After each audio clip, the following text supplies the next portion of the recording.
houses, steinerbooks.org in America and rudolfsteinerpress.com in England, which are the sole publishers of Steiner into English and have given me permission to do these recordings.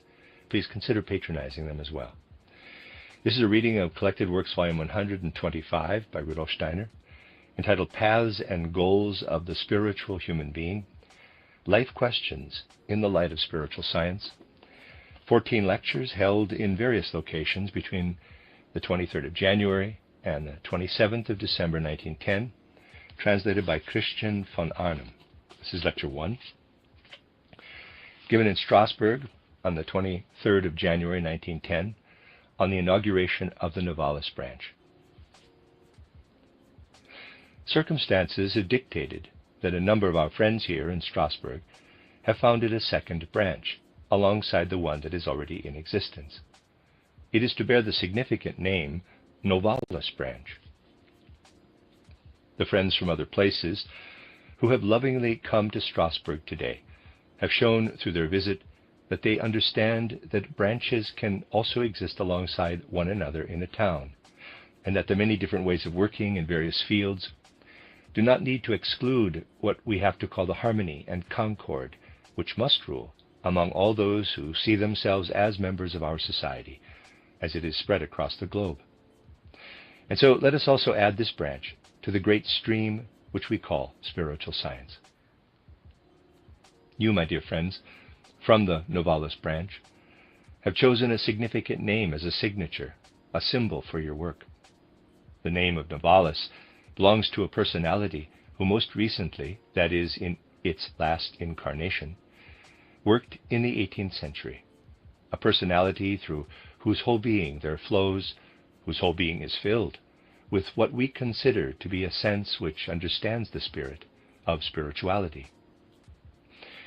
And in this way you have shown from the beginning that you want spiritual science to be something which is filled with immediate life, which you seek in all the places where it can be found, not just in this period or in another period, but as it lives through all periods, as it can flow into the world through one personality or another in many different ways.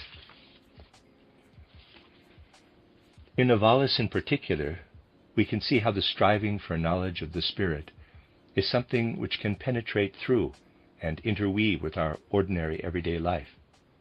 Of course, if we wanted to throw a light on the sources of the theosophical spirit in Novalis, then we would have to shine it into earlier incarnations of this noble spirit. And from these earlier incarnations, it would become clear to us how those things have transferred into the incarnation of Novalis, which can only be theosophical spiritual life in the most profound sense.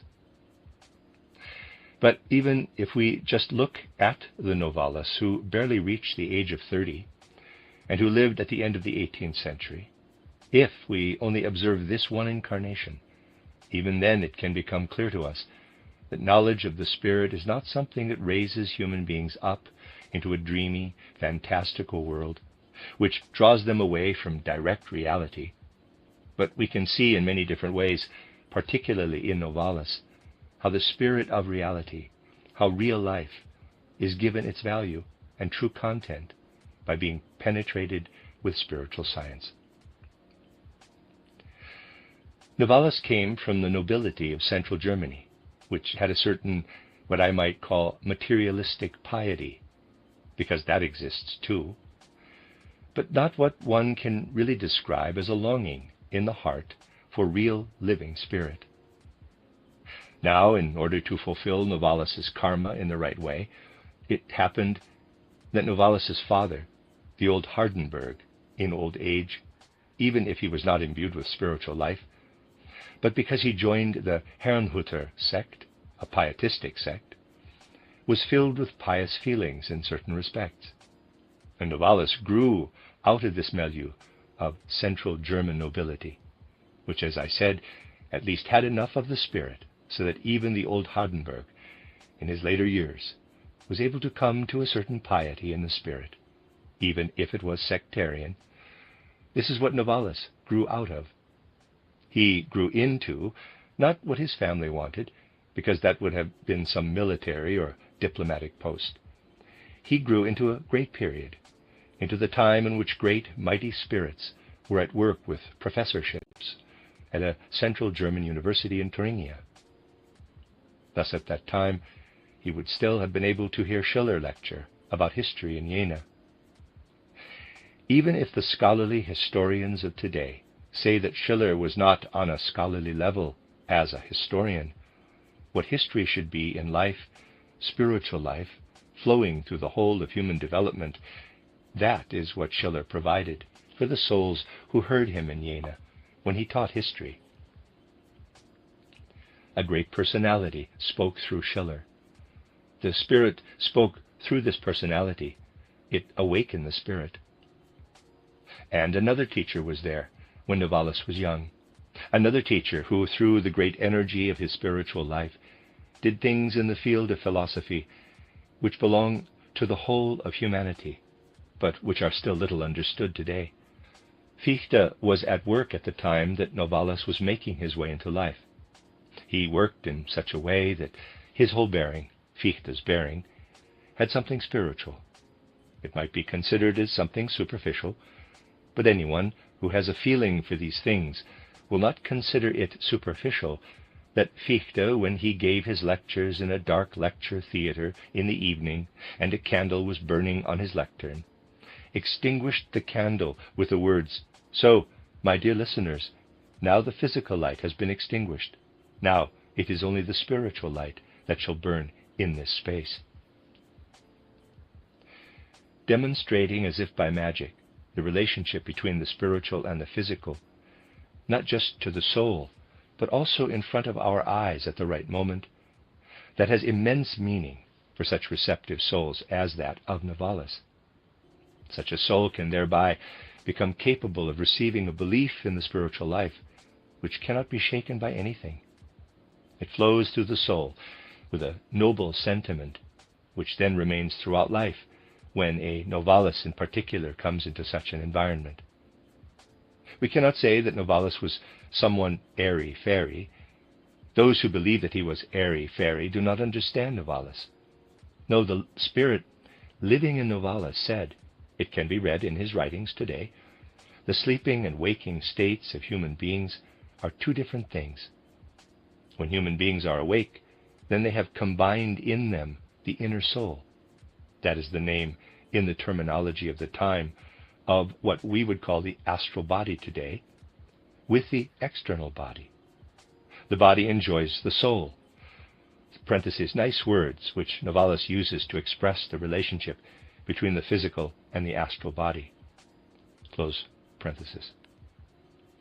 And in sleep, the soul is in a looser relationship with the body, Novalis says, and the body digests the soul when human beings are asleep. That, once again, is a nice, brief, concise description of a relationship which we also encounter in spiritual science. It is lovely when Novalis, on one occasion, writes in his notes, quote, "We are always surrounded by a spiritual world. Wherever we are, there are always spiritual beings around us. It is simply up to human beings to externalize their self in such a way that they obtain an awareness of the spiritual beings who surround us wherever we are." Close quote.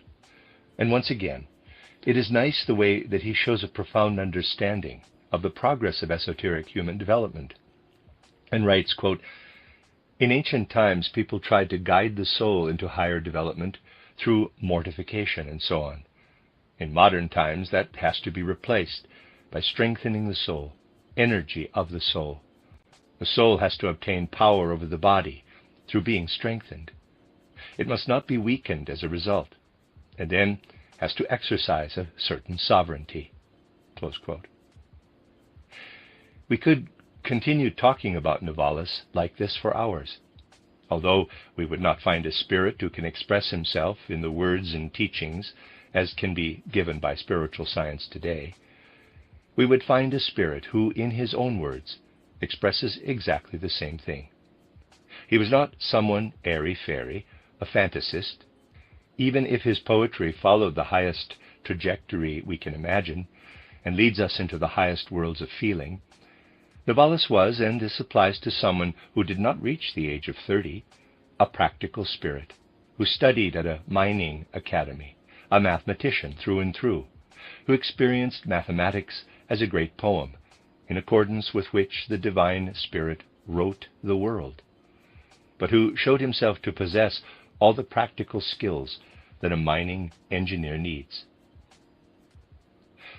Novalis was a spirit who, despite such a practical outlook, was able to implement for his feeling life, for his heart, directly in life, what he possessed as theosophical sentiment. Truly, what we know as his relationship with Sophie von Kuhn must not be seen as something connected with sensuality. He loved a girl who died at the age of 14. He really only started to love her passionately when she had already died. He felt that now he lived with her in the realm in which she had been since her death. He decided to follow her into death. His further life was a life together with a personality who was physically dead. All of this shows us what Novalis grew into through the strong feature of his spiritual nature.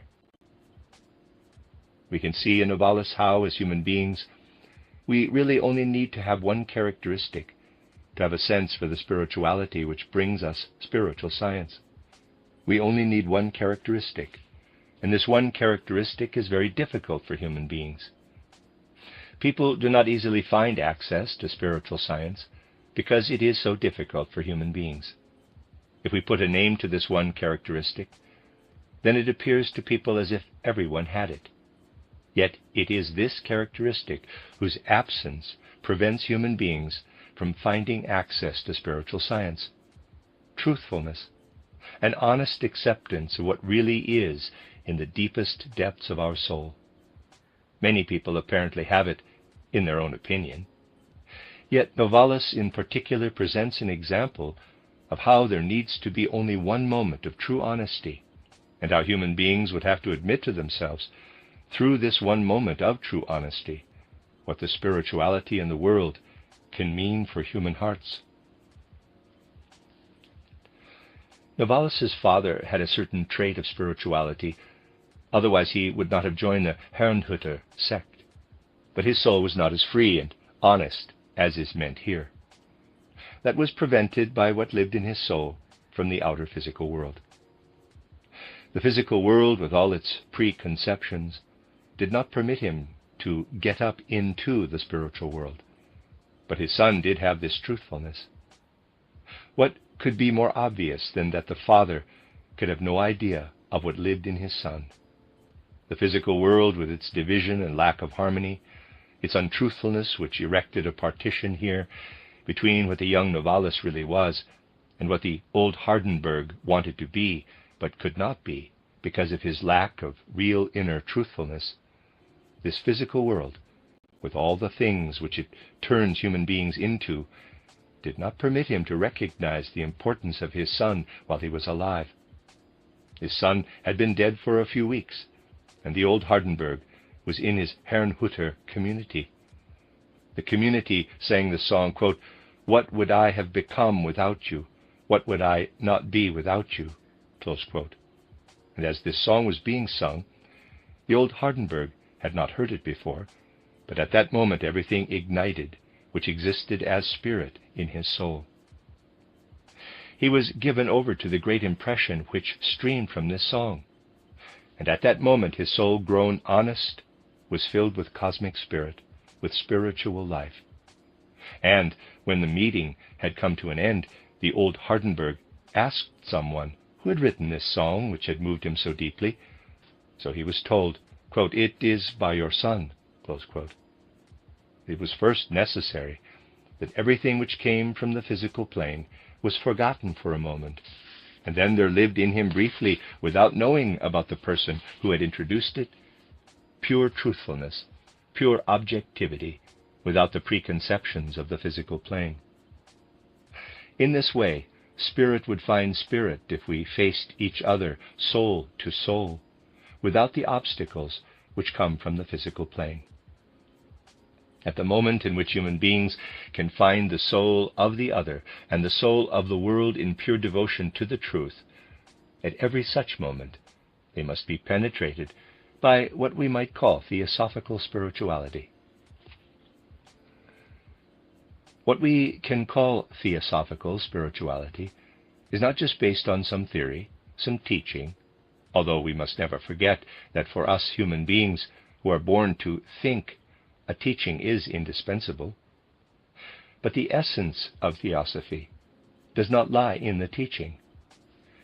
Anyone who wanted to emphasize that the teaching was superfluous and the only important thing was to cultivate what we call general brotherly love would have to have impressed on them that pontificating about general brotherly love cannot bring about such general brotherly love anywhere in the world. If we only pontificate about love, then for someone who knows about life, that is no different to telling your stove, quote, "Dear stove, it befits you, your stovely love, to make the room warm," close quote. But the room remains cold, however much we pontificate about love. But if we give it materials to make heat, wood and fire, then wood and fire are transformed into heat and the room is warmed up. The fuel for the human soul is the great ideals, the great thoughts we can assimilate, through which we recognize the connections in the world, through which we can learn the secrets of human destiny and human life. These are not thoughts which only fill us theoretically, but which make us inwardly warm, and the result of theosophical wisdom is love. And just as certainly as the stove warms the room because it heats up, and not because it is being preached at, with the same certainty, the teaching of the great thoughts which are at work in the world will make the soul loving. Because that is the secret of real wisdom, that it is transformed in the soul into love through its own strength. Anyone who has not yet found the path from wisdom to life only shows that they have not yet advanced far enough in wisdom. But anyone who would believe that the thoughts we assimilate about the evolution of the world, the evolution of humanity, about karma, and so on, were of no consequence for human beings, should keep making it clear to themselves in their soul that these are not just human thoughts, that these are not just thoughts which we are the first to think, but that it is these thoughts which penetrate our soul, which the divine spirits have used to build the world. It is not our thoughts which appear before our spiritual eye, EYE, in spiritual science, but the thoughts of the divine architects, the divine spirits of the world. What the gods of the world thought to themselves before the creation of the physical world is what we reflect in our thinking about spiritual science, and in this way investigate what has flowed from the divine beings into the activity and development of the world to which we belong. And what the gods have thought is divine light. And anyone who does not want to think what the gods have thought does not, even though they do not know it, orient themselves toward the light, but toward darkness. The only possible basis for a real development of the human soul is the one in which we start from what are the divine thoughts of the world. The spirits of the world have not given us these embryonic faculties for us to leave them lying fallow. They have been given to us so that we develop them. And since in this developmental cycle of humanity, the thinking is our most important and outstanding ability, we have to start with the thinking. But we must not stop at the thinking. That leads us gradually to transform spiritual science into an attitude which allows us to understand the secrets of how knowledge leads to character traits, to traits of the mind. Knowledge properly understood leads to real traits of character, of mind. We can use a single example to make that clear for ourselves. Can use it to make clear for ourselves that we human beings go through a sequence of ever new incarnations. What would be the purpose of those incarnations if they were not intended to make human beings ever more perfect? We have to look back from our present incarnation to previous incarnations and have to tell ourselves, we have become what we presently are, because in the course of one incarnation after the other, various characteristics have been placed in our soul. Our soul has again and again assimilated forces and gathered experience. What is integrated into our soul in one incarnation then emerges in the following incarnation. We have now become the way we were prepared in previous incarnations. But then we can pause for a moment and say, we not only look back to the past, but we look forward to the future, to later, more perfect lives. What would this human life, through all these incarnations, be if we could not tell ourselves, the further we develop into the future, the higher the stages which will have been achieved by what today is located in us as our I, capital. We can only guess at what we can still become, because otherwise we would already be like that. We have to ascribe to ourselves the capacity to climb ever higher. But we have to look into the future with awe and reverence. We have to tell ourselves, even if we are able to understand this or that, are able to experience this or that in the world, the greater faculties which we can obtain will allow us to experience and understand many other things. It is impossible for someone who inscribes such a thought as has just been expressed in their soul to say, I can decide today what is true or false. I can make an ultimate judgment about what is true or false. The only thing which is befitting for such a person is to say, if I could make that decision today already, then it would be impossible for even higher faculties to arise in me in the future. And if that is transformed into an attitude, it will give us the modesty at every moment of our development, the truly dignified humility which we need to be true human beings. In this way, a knowledge of reincarnation is transformed into a sentiment, a feature of our character, into dignified humility, into true modesty. We could put it as follows. Anyone who understands today that they pass through a sequence of incarnations and keep rising higher in their development would have to be a fool if they were to say that they were perfect, or if they were to say, it is not necessary for me to learn today, because tomorrow I will experience things of a quite different order of magnitude. Knowledge turns into real features of our character. And looked at in the right way, every spiritual scientific insight turns into a feature of our character. But it is possible for us to understand that should we not be able to use our powers at any stage of our existence, then these powers would not have been given to us from the spiritual world.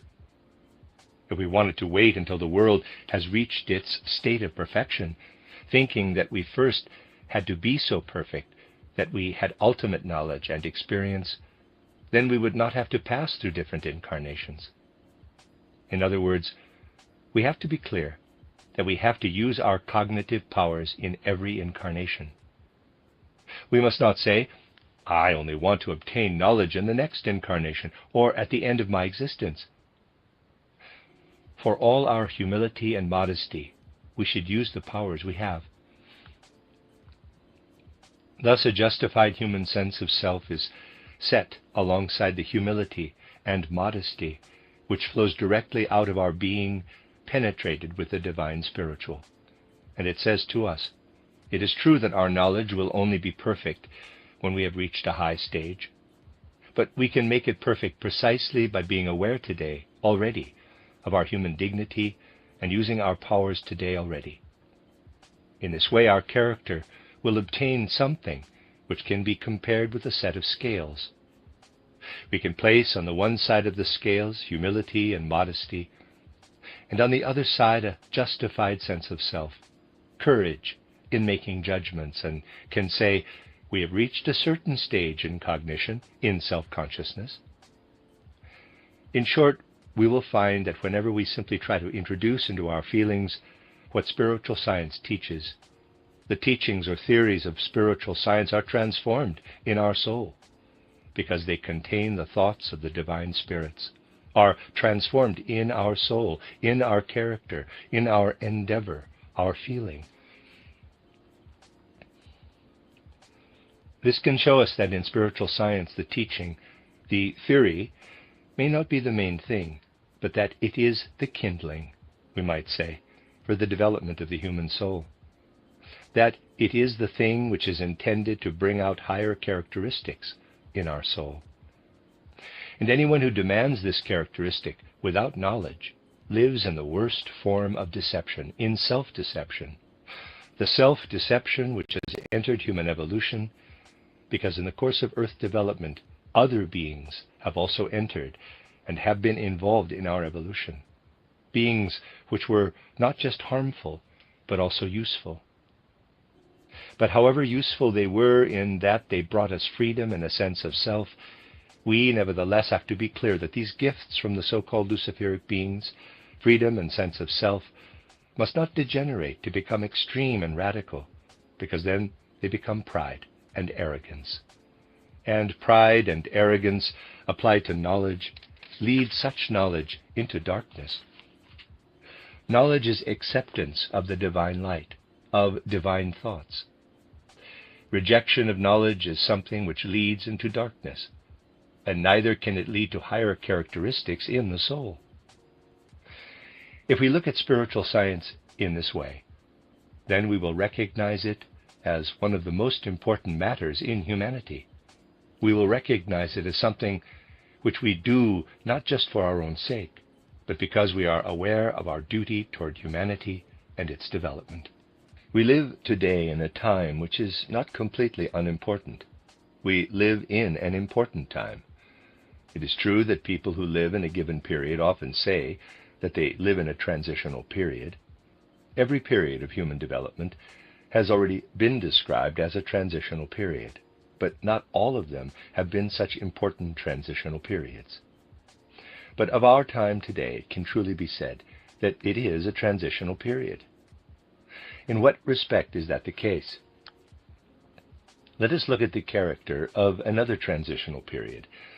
A transitional period in human development occurred, for example, when the predecessor of Jesus Christ, John the Baptist, appeared. When John the Baptist appeared, he told people what was later repeated by Jesus Christ in the significant words, quote, "Repent ye, for the kingdom of heaven is at hand." Close quote. What does that mean?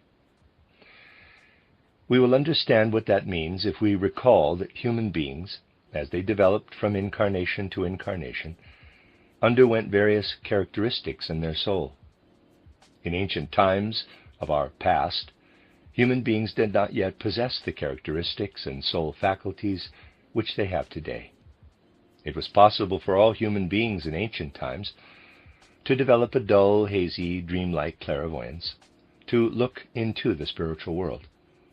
All human beings had the possibility not just to see the physical, but look into the spiritual world.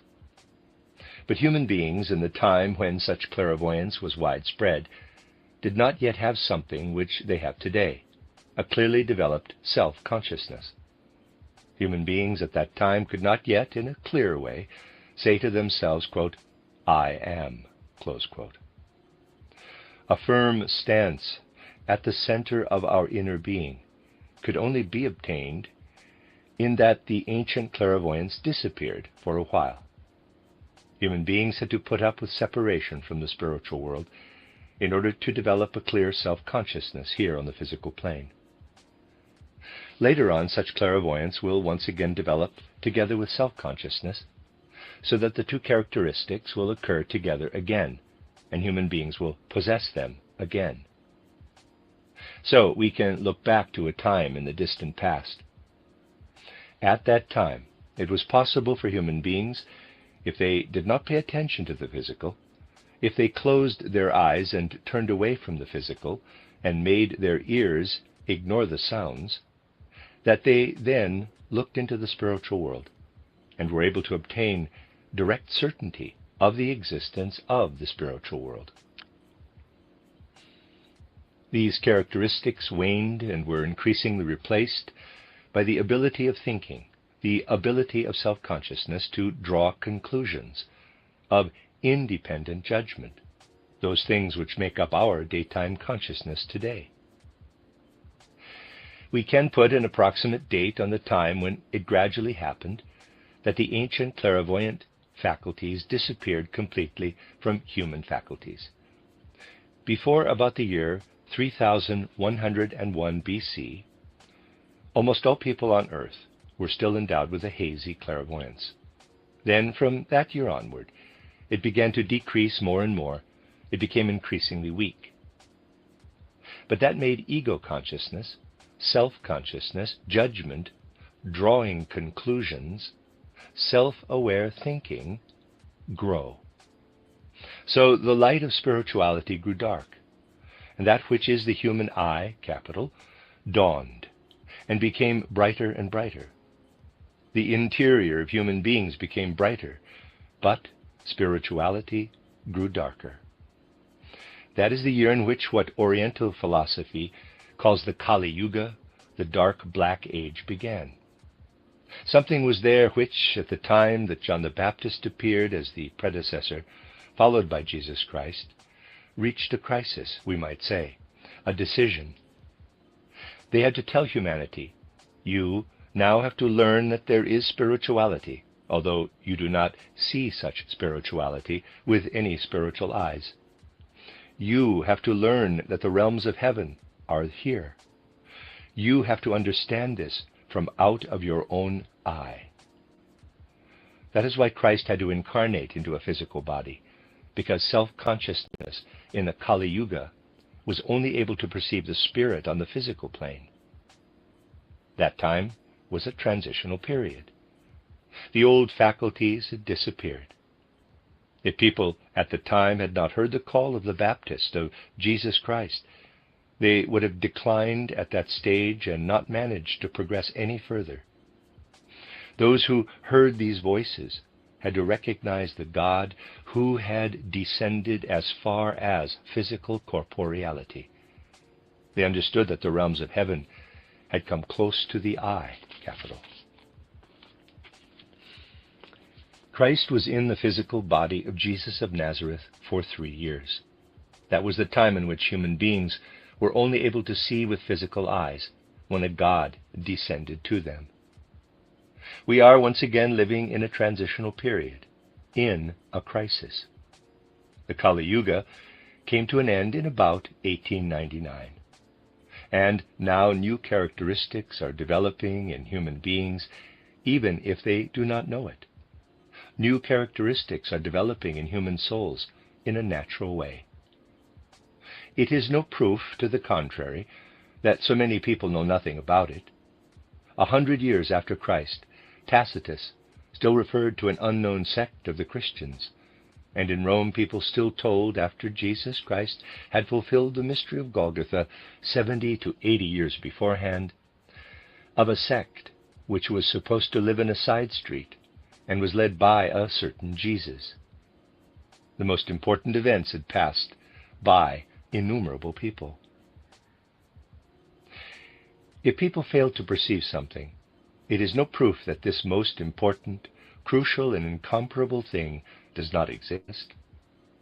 Since about 1899, faculties have been developing unnoticed in human beings, which will emerge in the mid-30s of the 20th century, in about 1933 to 1937.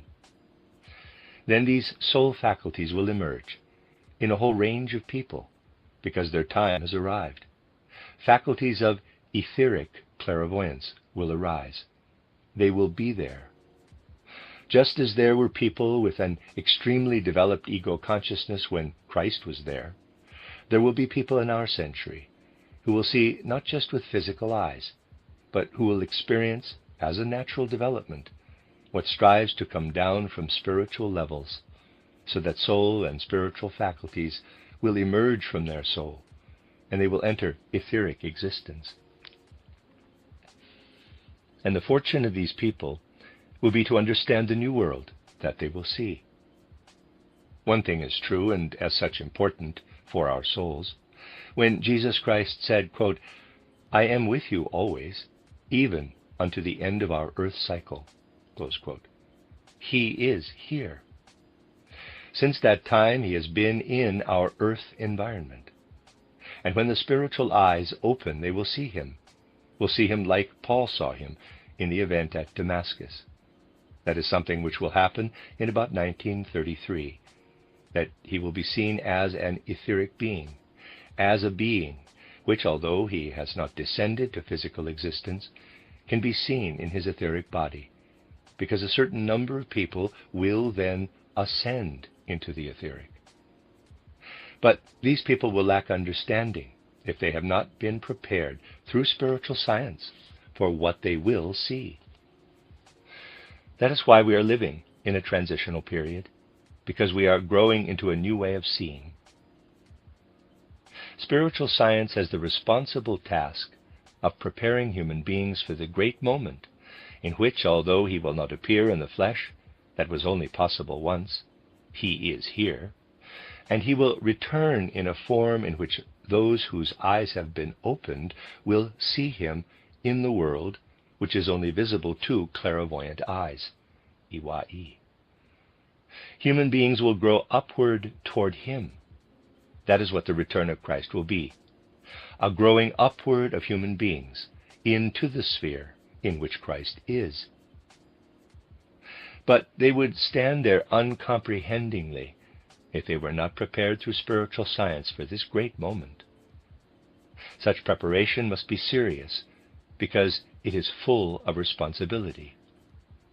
Humanity has to be prepared that more will be seen than was seen hitherto, unless human beings take this faculty into darkness and make it wither. Because that could also happen, that the 20th century passes by without leading to the fulfillment of this goal. We have the responsible task of preparing human beings for this great moment through spiritual science. But we must prepare human beings spiritually, make them understand that only the Spirit will encounter Christ with opened spiritual eyes. A materialistic view might believe that Christ will appear once again in a physical body, but that would not be spiritual, but materialistic. If we human beings believe that, we would not have the will to work our way up to the Spirit. That is why in this time, certain prophecies from the book of Revelation will be fulfilled. Counting and building on the materialistic spirit, individuals will appear in a physical body who will say that they are the reincarnated Christ. And those will fall victim to them who have not been led to a proper understanding through spiritual science, because Maya will be great and the possibility of self-deception immense. Temptation will grow to become enormous. Only a knowledge of the Spirit which is aware of its responsibility will bring human beings to an understanding of what is meant to happen. These reflections were intended to show how spirituality through spiritual science is meant to work in individual human souls, and that a knowledge of the Spirit is a task of our time, because we can say of our present time, important things lie ahead of us. But because the most important things might be completely overlooked by humanity in the darkness, because the great moment could pass without human beings seeing it, that is why spiritual science has to act in the right way, penetrating with our spirit what has been communicated to us by spiritual research, will provide the spirituality in each branch which we need in order to develop our own souls to an ever higher level, so that we can serve humanity more and more. Let us seek to reflect often that the saying applies to our time as much as it did at the time of Christ. Repent ye, because the time is at hand.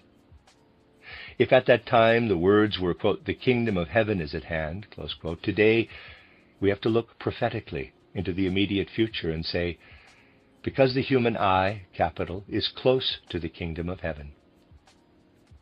Let us prepare ourselves through the right kind of spiritual science, so that we can enter worthily into the kingdom which calls on us and we ourselves can only prosper if we find the way to the kingdom of heaven. If we digest what we have as experiences on earth, and in turn allow what we experience in higher spiritual existence to arise again, offer it as a great sacrifice at the altar of divine existence, then we fulfill in dignity our purpose as human beings to the fullest extent. Let your activity here be imbued both by the spirit of Novalis and the spirit of spiritual science itself, which has come before our soul, and you will see that your activity will take a good course. Because if our activity is imbued with such an attitude, then what we call the light of the masters of wisdom and harmony of feelings will flow into it while we are gathered in our branches. We are never without the help of these advanced individualities when we come together with the right attitude in our branches. May such a spirit unite you. May such a spirit, which at the same time is the spirit of the masters of wisdom, ensoul you. Act in this spirit, and your activity will be part of the great work of spiritual science. Your activity will be part of the attitude which must penetrate the whole world. The end of Lecture 1. You are listening to RudolfSteinerAudio.com. As well, you can hear these podcasts at rudolfsteiner.podbean.com. Please consider becoming a patron. As well, there are two publishing houses, steinerbooks.org in America and rudolfsteinerpress.com in England, which are the sole publishers of Steiner into English and have given me permission to do these recordings. Please consider patronizing them as well. This is a reading of Collected Works, Volume 125 by Rudolf Steiner, 14 lectures entitled Paths and Goals of the Spiritual Human Being, Life Questions in the Light of Spiritual Science, translated by Christian von Arnim. This is Lecture 2, given in Hamburg on the 26th of May, 1910. We will engage today not in anthroposophical, but in purely philosophical reflections.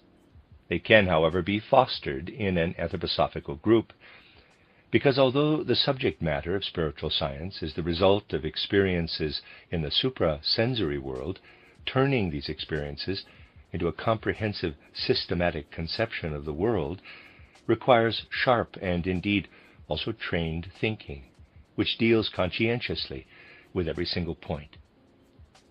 And if it is the case that untrained thinking can cause a lot of damage in external science, it is the case specifically in the anthroposophical movement that, more so than through inaccurate observation, even greater damage is caused, because an interest in suprasensory things does not go hand in hand with an equally strong interest in logical thinking. And such purely logical thinking can be trained particularly well through a reflection on the thinking of Georg Wilhelm Friedrich Hegel. Such a reflection will also be able to throw a certain light on our present time. People talk from time to time about going back to Hegel, but we cannot say that our time has the intellectual prerequisites which would advance an understanding of Hegel. The whole of Hegel's thinking grew out of a time in which there was the most intense interest in deriving the foundations of all knowledge and existence from perspectives of the highest order. And it is no coincidence, but a deep necessity, that Hegel lived in a time in which these foundations of the highest order were sought in the greatest variety of fields. Hegel was born in Stuttgart on 27 August 1770. He became a student at the Tübinger Stift, 1788 to 1793, that institution which played such an important role in the development of German intellectual life at the time.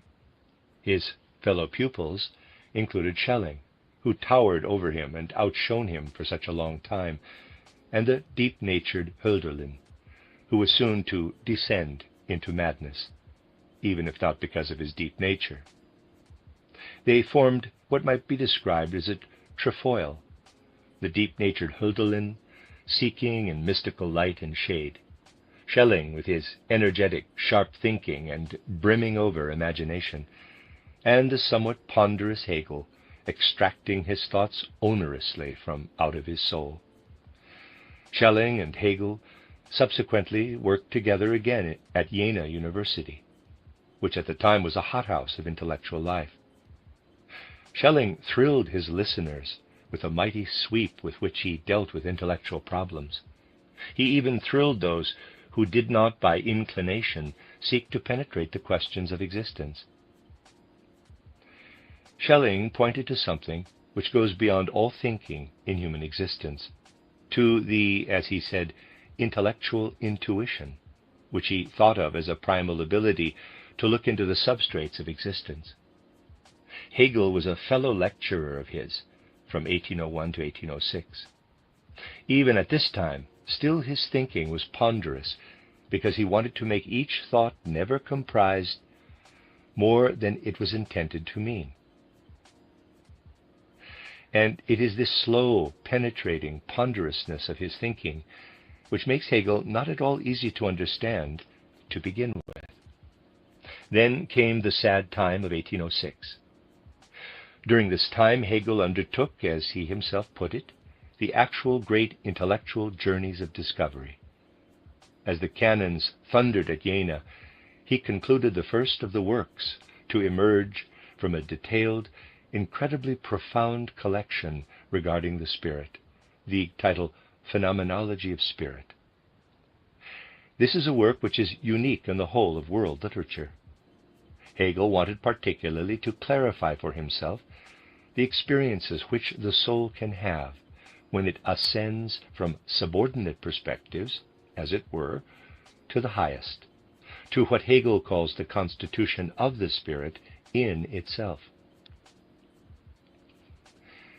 To begin with, we live in the most dulled possible connection with the external world, in which every this or that, every tree and every house, is something with which we live together.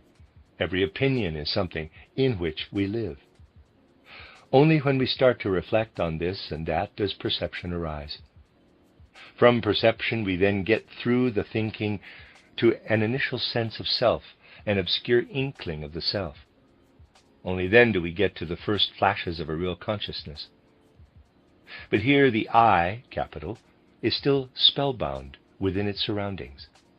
It works its way out of this enchantment through the content which it is meant to have solely out of itself, in that it leaves more and more of what is connected with the external world.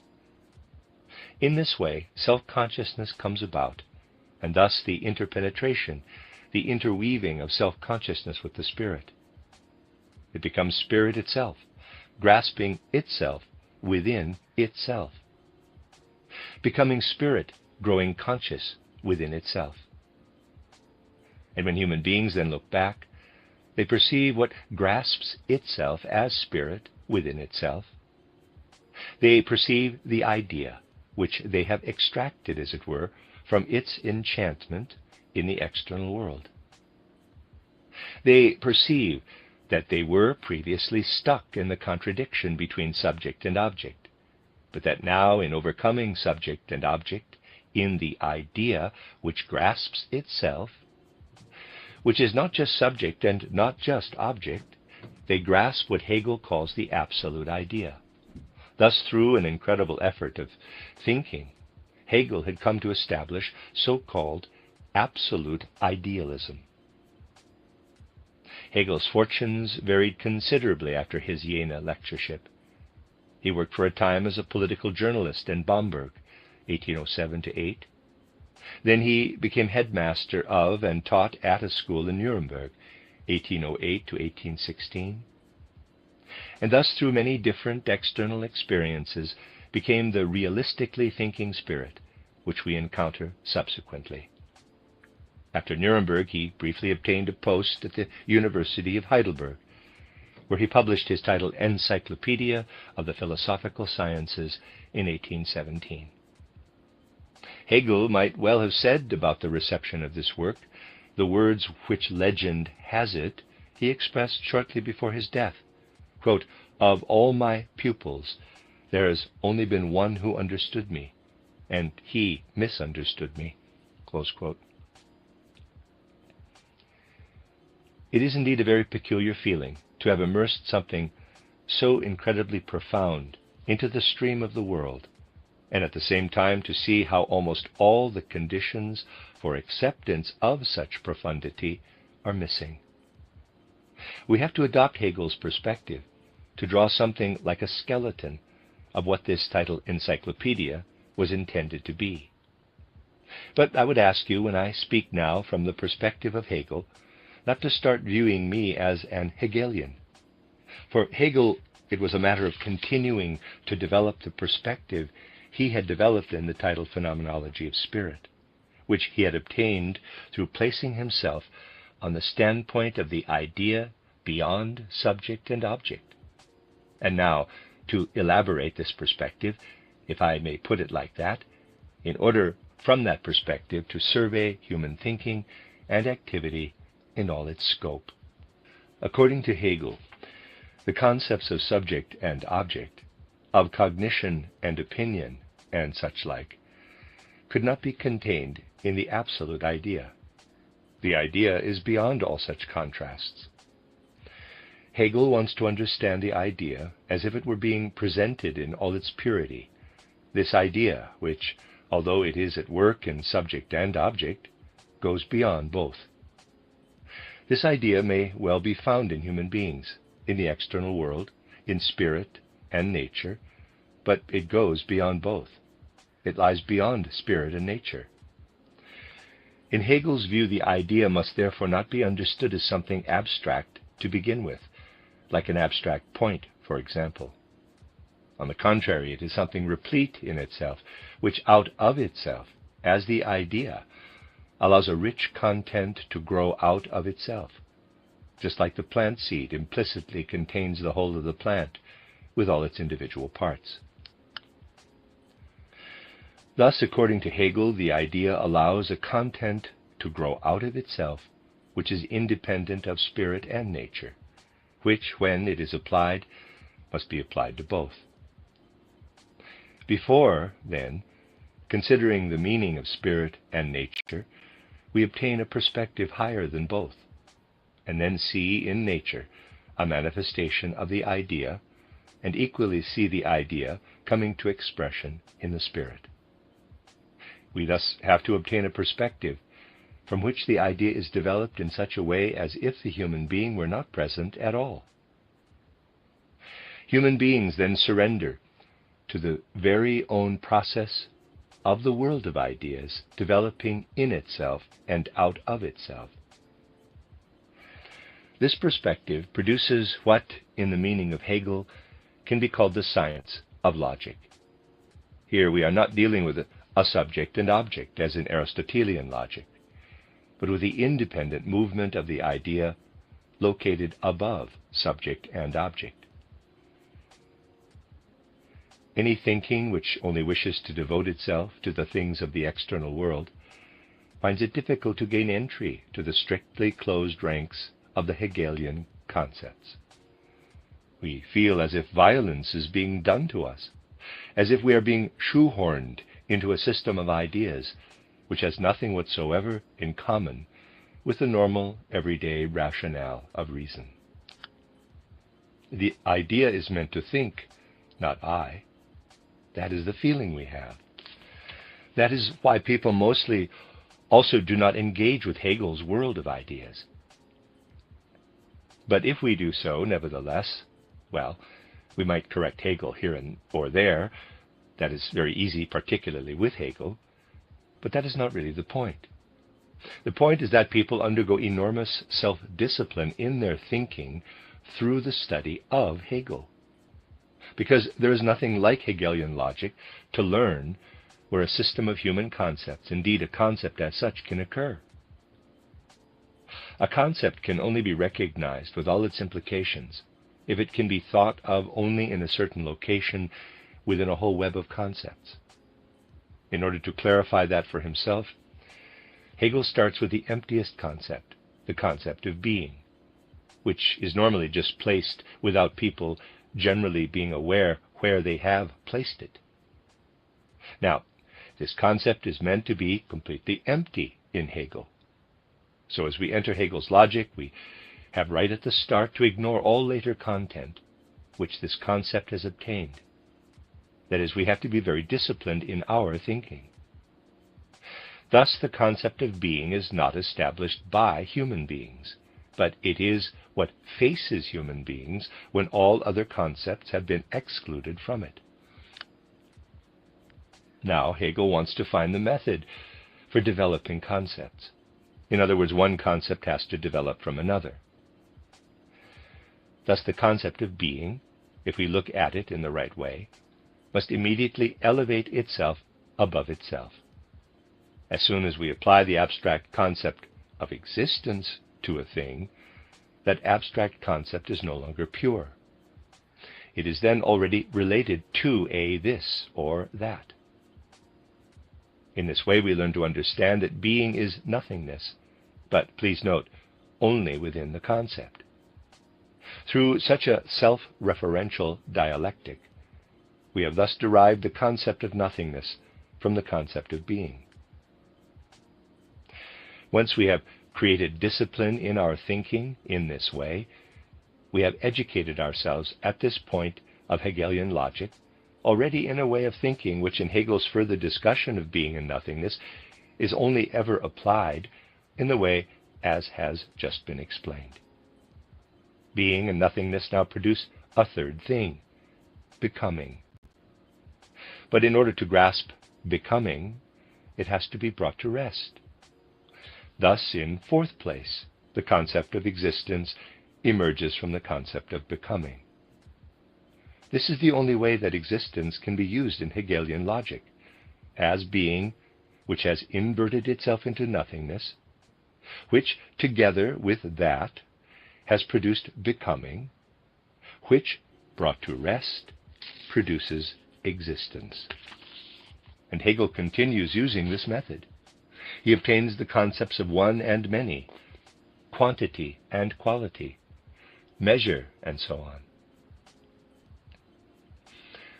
Thus we have an organism of the idea in the first place of Hegel's title Encyclopedia. Only once we have grasped all the preceding things can we reach the concept of purpose, which stands at the end of Hegelian logic. Such absolute logic does indeed achieve an immense self-discipline, which should be held up to our time at least as an ideal. It teaches us to express a concept only if we have its content completely in our consciousness. We must not, then, have anything in our concepts other than what at some point in our lives we have clarified for ourselves as the development of the concept. Subsequent concepts which appear in Hegelian logic are subject and object, knowledge, essence, causality, which are now, however, clear in our consciousness.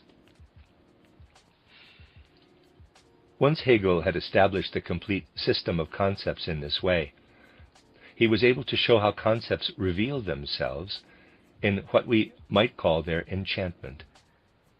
The concept cannot only be in the subject, because then any talk about nature would be meaningless. On the contrary, our concepts underlie natural phenomena, have made them. Thus it is irrelevant, with regard to the concept, whether it appears internally or externally. Externally, it is hidden from us. Nature is the concept or idea in its otherness, as Hegel says. Anyone who says anything different about nature goes beyond what they know for certain. The result is a kind of natural philosophy, a natural science which seeks the development of the idea externally, after it has first been sought in itself, in its purer existence, in logic. To begin with, the idea comes to expression in subordinate phenomena, where the concept is most hidden, so that we might be tempted to refer to natural phenomena devoid of the idea. That is what happens in mechanics. But even within mechanical phenomena, Hegel's disciplined thinking distinguishes between two things: He distinguishes ordinary mechanics, such as underlies phenomena like thrust, force, and matter, relative mechanics, as he calls it, from absolute mechanics. In other words, he considers it inadmissible to apply the ordinary concepts of relative mechanics to the heavenly bodies. Only when we develop the concept of absolute mechanics do we find the idea which lies in celestial mechanics. There is, however, no trace of that distinction in today's science. Hence Hegel's polemic against Newton, who particularly was most intent on applying the concepts of relative mechanics without further thought to the concepts of absolute mechanics. Starting from the concept of absolute mechanics, Hegel proceeds to the concept of the real organism. He identifies the three elements of the organism as, quote, first, the geological organism. In Hegel's sense, the complete structure of the earth must not be understood as the laws of a small area being extended to the whole earth, as is done by geology today. Hegel sees what we might call a rigidified organism in every mountain range, in every geological form. Second, the plant organism, in which the concept reveals itself in equal value with the idea, in uniformity with the idea. Third, the animal organism, which in a certain sense already presents the existence of the idea in the external world. Close quote, readers aside. This is an indented section. I am not sure, it might be a typographical error in the publishing. That might have just been Steiner and not a quotation. End of readers aside. What the idea appears to be in earth existence, the enchanted idea, as it were, has thereby exhausted itself. Human beings now emerge from these enchanted ideas.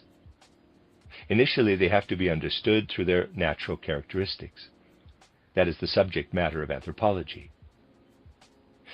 In their perception, human beings find themselves in a dulled state in external existence. But when they rise to consciousness and from there to self-consciousness, they detach themselves, in a sense, from external existence. This is where anthropology is followed by the, quote, phenomenology of spirit, close quote. Within this phenomenology, human beings finally grasp themselves as spirit. They recognize themselves as subjective spirit in that initially they struggle free from the enchantment of nature. Gradually, the idea itself appears to them once again. What it was in the first, very first, concept of existence now comes to the fore. Once human beings have, in this way, recognized the idea in itself, in logic, and outside itself, in nature, they now understand it where it is in and of itself. Now, this initially subjective spirit turns itself into objective spirit. The idea highlights what it is as such in what are the spiritual institutions: marriage, family, law, morals. All of that is combined in the state. What emerges in the state as objective spirit, as realization of the idea, what can be found in the interaction between states, that is world history. Thus, world history is the existence of the idea after its passage through the subjective spirit. And the question arises, can we close the circle at the end like a snake biting its tail? That is, can we get back to the absolute idea, to a realization of the idea which overcomes the subjective and objective again? The absolute idea can, in its absolute reality, initially appear as something preparatory, so that it is not enchanted, hidden as in nature, but such that it shines through appearances. That is the case in art. Beyond world history, Hegel thus creates the first realization of the absolute idea in art. But here it still has something of an objective, of an external nuance. But it can also act in such a way that it no longer has a nuance of the external, but a nuance of the internal. That is the case in religion. So it is the realization of the absolute idea on the second level. But the idea can also overcome the nuance of externality, which it still has in art, and the nuance of internality, which it still has in religion. It does so in understanding itself, at the point where it catches hold of itself in philosophy, in an Hegelian sense. And thus the circle is closed. In the whole field of history, there is nothing which is as self-contained as the Hegelian system. Later on, he elaborates individual parts, such as the philosophy of right, 1821, a field in which a strictly disciplined thinking is particularly beneficial. Now, Hegel says something remarkable in the preface to the title Elements of the Philosophy of Right. When reason takes hold of the idea, everything must be understood, because we see the idea. That is the action of reason in things. Everything real is therefore rational in an Hegelian sense. These words can, of course, be immediately refuted with the arbitrariness of ordinary reasoning, if we fail to take account of the context of Hegel's thinking. If we, therefore, place Hegel's philosophy in outline before our souls in this way, we have recognized immensely disciplined thinking as the basic tenor of his philosophy. Hegel then taught this philosophy from 1818 to 1831 in Berlin, where he died on the 14th of November 1831, the same date that Leibniz died, who had set out exactly the opposite philosophy. Hegel's philosophy is centered on the idea which remains wholly with itself. In Leibniz, the idea is scattered in the immense number of monads.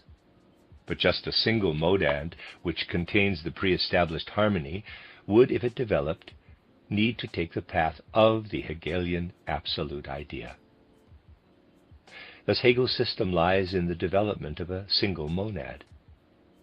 Hegel set up the strictest monistic, Leibniz the strictest monadological system. For as long as we remain in Hegel's columns of thought, we remain in a strictly closed loop of the spirit. How do we get beyond that if we measure Hegel's system against monadology? That is indeed what happened to one thinker, that for him Leibniz's monadology broke open Hegel's monism. That is what happened to Schelling. Having been silent since 1814, he was appointed to Berlin in 1841, 10 years after Hegel's death. He tried to go beyond Hegel, with whom he had worked in the past, and from 1802 to 1803 had published the title Kritische Journal der Philosophie. They were unusual lectures, which he now gave in Berlin. There is only one way to get beyond Hegel. It is only possible by drilling a hole from outside at the point where, in Hegel, the I, capital, grasps itself in the phenomenology of spirit. We also remain stuck in Leibniz's monads if we do not drill a hole there in the same place. If we start at that point, we get beyond the I, capital, which only grasps itself. Then we get to super-sensory experiences which really go beyond what Hegel comprehends in his system. And that is indeed what Schelling does. He started to teach theosophy, real theosophy, even if in an abstract form. And he met with the same success which a person would have today who wanted to teach theosophy at a university. Schelling teaches a triplicity of the foundation of the world, a threefold potency. First, the capacity to be. Second, pure being. Third, the combination. Thus he set out then what today we seek in the threefold logos. Then Schelling sought to understand the secrets of the ancient mysteries in his title, Philosophy of Mythology. He sought to teach what we investigate today, helped by super-sensory experiences which have become possible since then, for example, in what my book titled Christianity as Mystical Fact says about the mysteries of antiquity. Then Schelling strove for an appreciation of the Christian mysteries in his title Philosophy of Revelation, which attempts to throw a light on Christianity from a theosophical perspective. Schelling was only able to give these lectures because he had previously stood at the lectern with different views. Now the rage against him was all the greater. All the textbooks and other histories of philosophy today present this last, quote, theosophical period, close quote, with great horror, a period in which he went totally mad, having previously established the insanity of his, in quotes, intellectual views, as they put it. But with this transition from Hegel to Schelling, an age simultaneously arose which lived completely under the spell of natural science. And since then we are experiencing a strange spectacle, through the observation of which we will be able to see why theosophy, spiritual science, has to be received today in particular in the way it is received. There is no one who admires the results arising from facts more than I do, and yet the following has to be said. The discovery of plant and animal cells by Schwann and Schleiden in the 1830s was a great attainment, but petty opinions followed on from it. The theory of energy and matter arrived, which considered anything spiritual to be merely the froth on physical processes. The worst product of such a way of thinking was the strict framework within which Büchner framed theoretical materialism in his book titled Kraft und Stoff. Büchner's audacious courage is something to be admired, of course. The other researchers were simply not brave enough to think their thoughts through to the end. But more subtle minds also went different ways from Hegel and Schelling under the constraints of natural science, such as Hermann Helmholtz, who did great things in the fields of psychophysics, the physiology of the senses, physiological optics, and the theory of sound.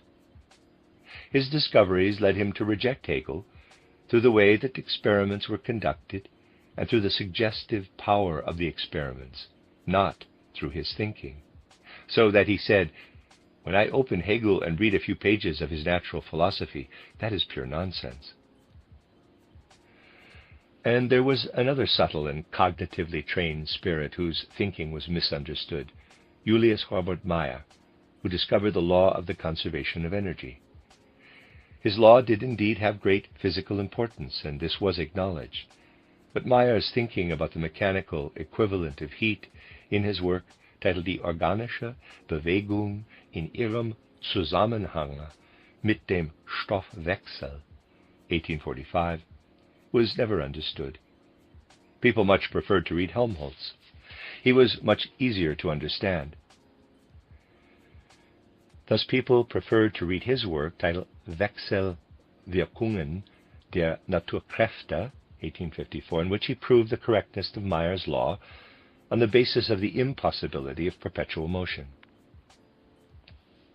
Then the achievements of Darwinism came along, and such a bold spirit as Haeckel, who, however, was averse to any intellectual culture, and could therefore not see anything in Hegelian philosophy other than a tangle of concepts. This courageous spirit was now called upon to develop the scientific facts in the sense of external material historical development. Thus he was the founder of the materialistic Darwinism of the 1860s and 1870s. No philosophical direction of thought rose up against that. The world was no longer capable of being gripped by philosophy. There was nothing of a reciprocal relationship between philosophy and science. Thus a thinker as important as Edward von Hartmann, who in his title Philosophie des Unbewussten, 1869, called materialistic Darwinism, before the court, we might say, of a spiritual philosophy, was abused as a dilettante who has no idea about science. There were many publications against him, including a brilliant anonymous one, titled Das unbewusster vom Standpunkt der Philosophie und Deszendenzieri. My apologies. 1872. Haeckel said about this publication that it was so excellent and showed up the errors of the philosophy of Edward von Hartmann so thoroughly that he himself, Haeckel, could have written it. And Oskar Schmidt, Darwin's biographer, very much regretted that the esteemed colleague wished to remain anonymous. Then a new edition of this work appeared, and Edward von Hartmann revealed himself as the author. Thus philosophy in the most unsubtle way provided the evidence that it is very well able to understand science, even if trained thinking leads to quite different conclusions from those of materialism. It is indeed the case that this struggle is not just word against word, but cultural forces are opposing one another. Subtle minds always retained their understanding of both things, philosophy and science. But they could only ever be heard in the smallest circles because of the dominant suggestive power of science.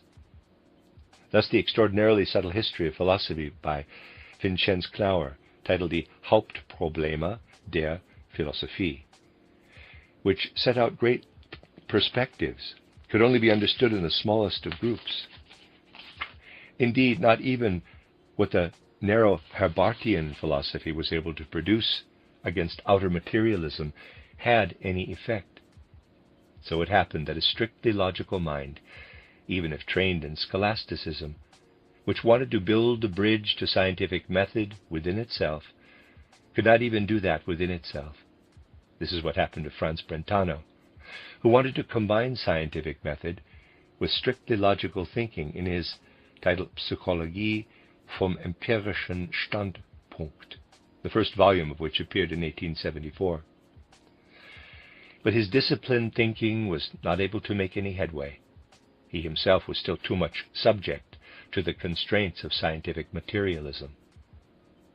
He could not deal with himself, and so the second volume, which had been announced for the autumn, failed to appear. And today Brentano lives as an old gentleman in Florence, and the second volume has still not appeared. I myself witnessed the terrible struggles which this division could cause in the individual soul. I saw how the methodological aspect in training the thinking directly lost its power through the suggestive power of science. It happened during a formal meeting of the Vienna Academy in the 1880s, at which I was present when Ernst Mach gave a lecture about economy in looking at natural phenomena. He indeed failed to find a way to grasp natural phenomena within his method. With each sentence it was painfully clear how all methodology of thought disappeared, how everything shrunk to the principle of the least use of energy in understanding nature. In this way, thinking was reduced from the ruling position it held in Hegel to the least conceivable economic importance. Thus, Hegel remained what we might call under an enchantment, and even a Kuno Fischer was not able to release him from his spell.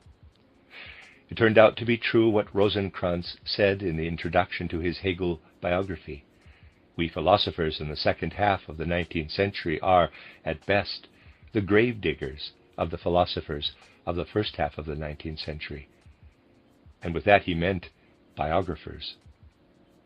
A new revival in the methodology of thinking then appeared to be provided by the works, going back to Kant, of Otto Liebmann, Zeller, and so on.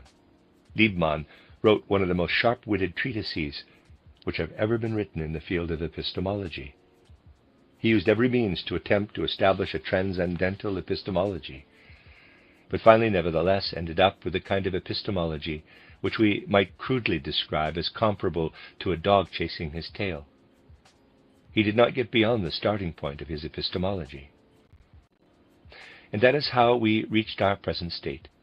Clausius, importantly, developed the theory of heat, which influenced the physiology of the senses, which in turn influenced epistemology.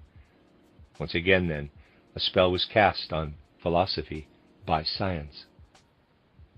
Thus those who spoke on the basis of the former trained thinking were silenced.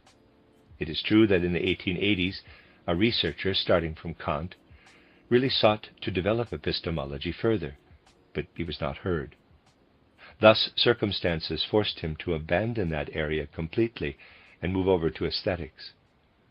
It was not until 1906 that it was Johannes Volkelt, published a small epistemological work titled Die Quellen der Gewissheit unserer Erkenntnis, the sources of the certainty of our knowledge.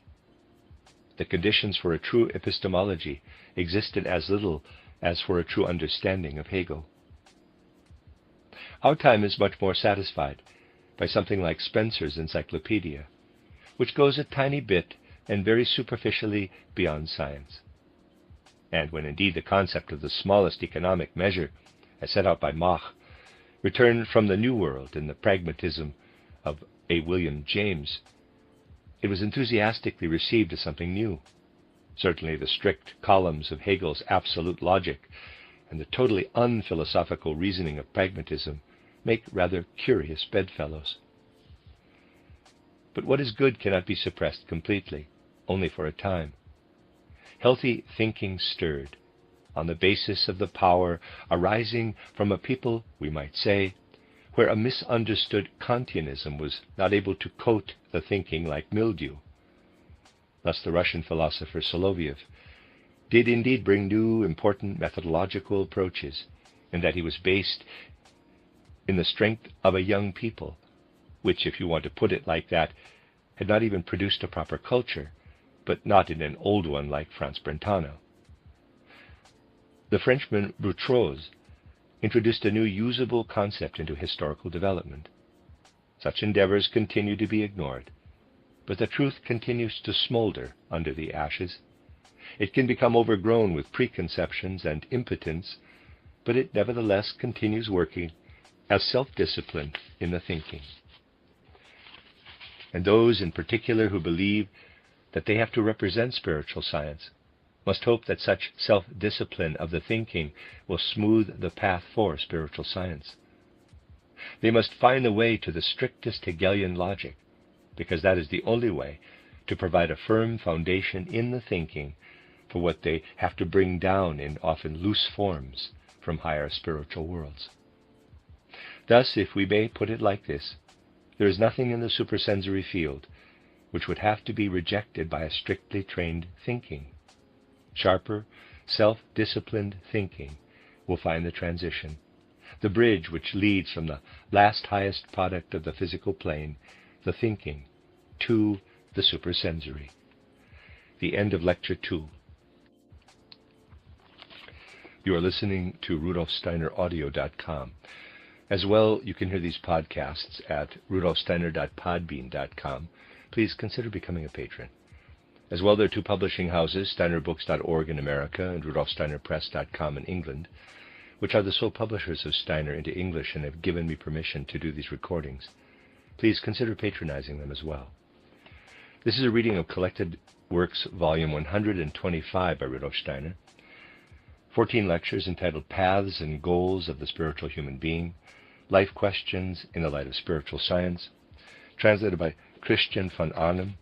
This is Lecture 3, given in Copenhagen on the 2nd of June 1910, and this is the first lecture.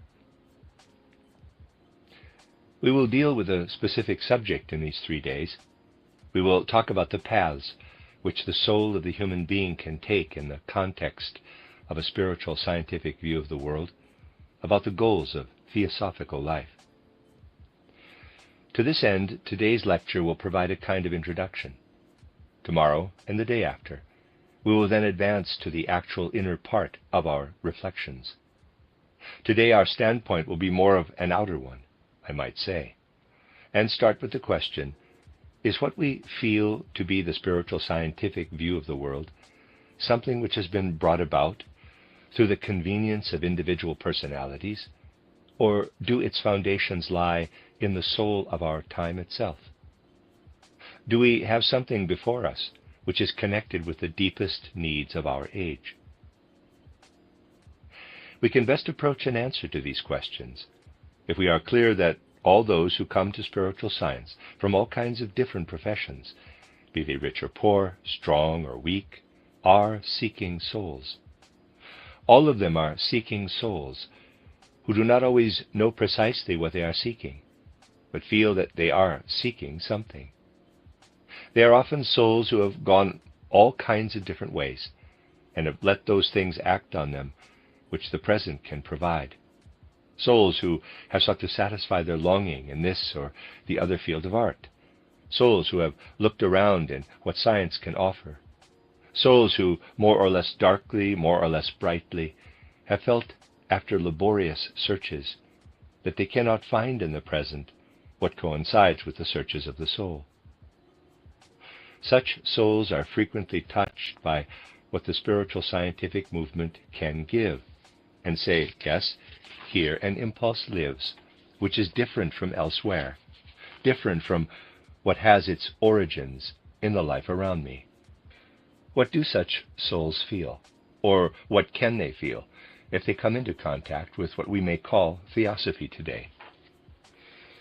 We must not think that these seeking souls who find their way to spiritual science are the only ones who are seeking.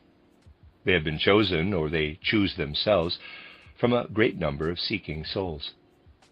Anyone who listens to what is spoken out of the deepest needs of our time will see that there are many souls who say, "We thirst for the means to have the great riddles of the world answered for us, and we do not find that all the things provided by tradition, all the things which modern science has to say, can answer these riddles." Let us listen for a moment to what these souls, the best among them, have to say. They say approximately the following. And with these words, which flow out of hundreds and thousands of such seeking souls, we encounter something like the longing heart of our time. We look back into the distant past and see how from centuries to centuries, from millennia to millennia, the various ideas about God and nature have followed one another, replaced one another, and led to conflict between their representatives. Many things have been passed down to us. Millions of people confess to such ideas and follow them out of an honest sense of truth.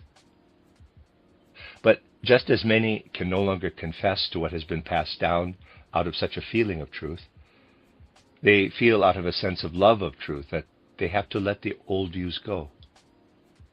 What was it like in the far distant past? At that time, people might, for example, look at the river flowing from the heights down into the plains, look at the beneficial effect of that river and ask themselves, what speaks to us out of the rush of this river? What is it that is at work in this river? And they found something in it, which they also found in themselves. They found that it was based on a spiritual something, a divine being. They found in the flowing river a divine spiritual power which rewarded them, which gave people what they needed for their well-being. They found something spiritual at work in the blowing wind, the rolling thunder, the flashing lightning, which was the same as in the flow of the river, the sound of the surf.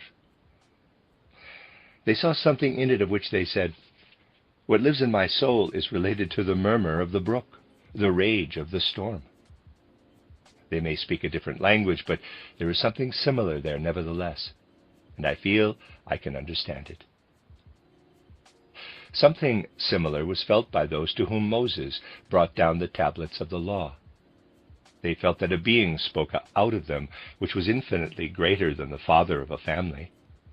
But what spoke out of the thunder and the venerable head of the family was nevertheless related. They felt the Spirit throughout. They experienced a living bond between what lived in them as pain and joy and the external world, a bond which these people in times immemorial were able to understand. That is what the best say. And if you go where serious science speaks, not trivial superficiality, you can hear the following. Our ancestors looked up to spiritual powers. They did not just see rippling water, blowing wind, the fire of lightning. They saw spiritual beings in these natural forces, gnomes, undines, sylphs, salamanders. Whatever we might think about these people, they were understood by their contemporaries. those people who wrote their belief as poetry into the external world, belief which gave them strength and stability. And now the best of these seeking souls add, we can no longer believe in gnomes, undines, sylphs, and salamanders, in spiritual beings of nature, because we have been taught that iron laws work down as far as the smallest atom, and we have to think of the external world as a construction of these. We can no longer fill it with life, as our ancestors did, can no longer hold sacrificial ceremonies and rites which send up our voices, can no longer say when we are racked with pain, do not despair, because life in the spiritual world will give you all the greater comfort. And a large number of people say, our whole world has become different. We no longer build on what was built on previously. If in earlier times someone had been pierced by a rusty piece of metal, they would have sought comfort with spiritual beings. Today we do better to go to the doctor and use the resources of external medicine. That is what we use today, to treat what previously would have been treated with what lives in the soul. Some argue against this, that we cannot be without the belief in a spirit. We cannot do without that. A spirit is at work in all laws, is at work in thunder, the same as in the atom. And a person only needs to have gone beyond the most terrible trivialities of materialism not to be able to deny such an insight. When seeking souls use the word spirit in this way, what do they mean? What is spirit? Where do its roots lie? How do people obtain an idea of the spirit? A strange view is being spread today. In America, people are talking about a new religion. The latter only wants to recognize a God who works in the laws of nature, down as far as the atom. No one today can imagine a God in human form, the representative of this teaching says, but we cannot do without a divine spirit. And so this personality says this peculiar thing. The laws of chemistry are not enough. But from where should we take the content of an idea of God? And so we hear the following. We have to think of the spirit which is at work in nature in such a way that it possesses the characteristics of the human soul. People are not, therefore, prepared to imagine a God who possesses human characteristics, but they do not want to have something which gives substance to such an idea of God. And here we have the result. We cannot do otherwise. We cannot take the content of our idea of God from anywhere other than the human being. And the representative of this worldview further points out that in earlier times divine beings were venerated, who inspired and filled people with their power and urged them toward a task. We cannot now, of course, believe any longer that there are supersensory beings who act as inspiration, but the future will venerate advanced helpers, wealthier spirits, who have something to give to the poorer ones. So you see, in place of what happened in earlier times, feelings nevertheless occur, which cling to those who can give comfort. After each earthquake, for example, there will be those who can give comfort to the many who have lost their dear ones. There will be human love when the supersensory helpers no longer exist. Can you not see the strange contradiction which occurs here? We are to look to those who give comfort. But where do they obtain the things in their soul which they need so that they can give comfort and love? Thus we find among the best ones that although they seek, the soul must feel that it faces emptiness. And what happens in science? Is comfort found in what science has brought us? Let us fully acknowledge the beneficial effect of science. But we must not forget one thing. How much of the purely physical pain which human beings have had to suffer since prehistoric times has been relieved? People have certainly not become stronger and healthier since then. Of course, there are many medicines which provide relief, but we have to draw attention to a contradiction here. External science believes that nothing can be lost. When we rub something, for example, the energy occurs as heat. something that disappears reappears as a different kind of energy. Analgesics reduce pain, and people talk as if the pain had disappeared. Here there is a contradiction with that simple law. When the pain disappears, it reappears somewhere else. We can alleviate as much external pain as we want. It is transformed into soul pain. And people are not aware that these things are connected with the relief of outer pain. This should not prevent us from doing what we think necessary to relieve outer pain, but we have to learn to understand the connections and not indulge in illusions in the spiritual field. They have no idea, these seeking souls, that people situated in outer life today can, for example, be drawn into the powerfully developing field of industry and technology by what is presented to their eyes. But those who look more deeply can see this intoxication, this enthusiasm has to be paid for with something. You know that souls are becoming increasingly desolate, that they feel the answers to the riddles of existence less and less. Of course, we should make available in all areas what can relieve pain. But we should not forget that even when we satisfy the outer body, we can allow the soul to starve, can inflict more and more pain on the soul through unrelieved longing. That is the mood which overcomes people who not only observe human activity in a loving way, but who have an overview of the course which the future will take. There is much talk of the goals which people can set themselves, but in the intoxication which overcomes their soul, when they are gripped by the swirl of external life today, they fail to notice that the soul has to remain a seeking one. And why? Let us place before our soul only at the deepest level the discrepancy in what we feel today. When we cut our finger and make it heal again, with the best medicines known to us, we know that the same laws of nature are at work as in our environment. We have been formed out of the whole of nature, out of the laws which govern around us. But at the same time, we feel the necessity to see something other within ourselves. We see that spirit flashes out of people's eyes, spirit speaks out of their hands, spirit sounds out of their voice. And in recognizing this, we also feel ourselves as the bearer of the Spirit. We feel that we have been created out of our environment, but not alone from it. What rules this environment? The laws of physics, laws of chemistry, what we know today as the iron laws of nature. That is not sufficient to explain the Spirit. The things provided by physics, chemistry, and biology are not enough for that. Where are the roots of what we can address as Spirit? The Spirit is within, inside ourselves, but homeless and rootless.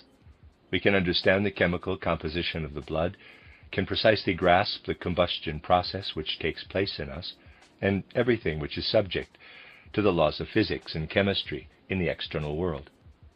But as soon as we see external nature with the Spirit removed, everything becomes rootless.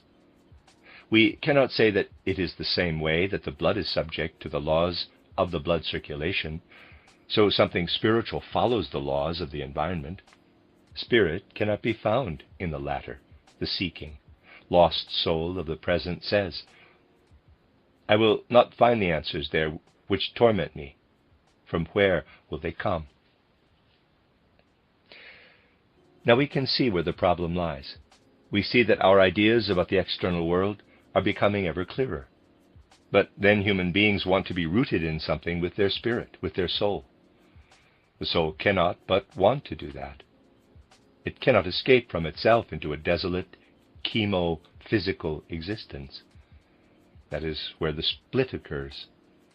The soul has the need to imagine a spiritual being, but nowhere in the external world can it find what corresponds to its present-day ideas about a spiritual being. That gives rise to a deep untruth. People today cannot believe in sylphs, salamanders, undines, and gnomes. But the thing which could give them satisfaction does not exist. The soul stands there without substance. The deeper this is experienced, the less truthful it becomes when we talk only about the Spirit. Either we find the Spirit or we have to insert it artificially. It might appear to many that what has just been said is too far removed from daily feelings. But we will find souls everywhere whose pain has its origin in these foundations. What spiritual science brings seeks to respond to this great search. It endeavors to build a bridge between the soul itself and that which is outside, be it that the soul is listening to the raging storm or watching the gentle play of the waves.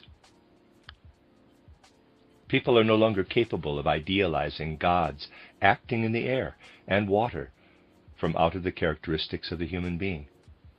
We have to prohibit ourselves from seeing an anthropomorphic image of ourselves in what we describe as divine beings.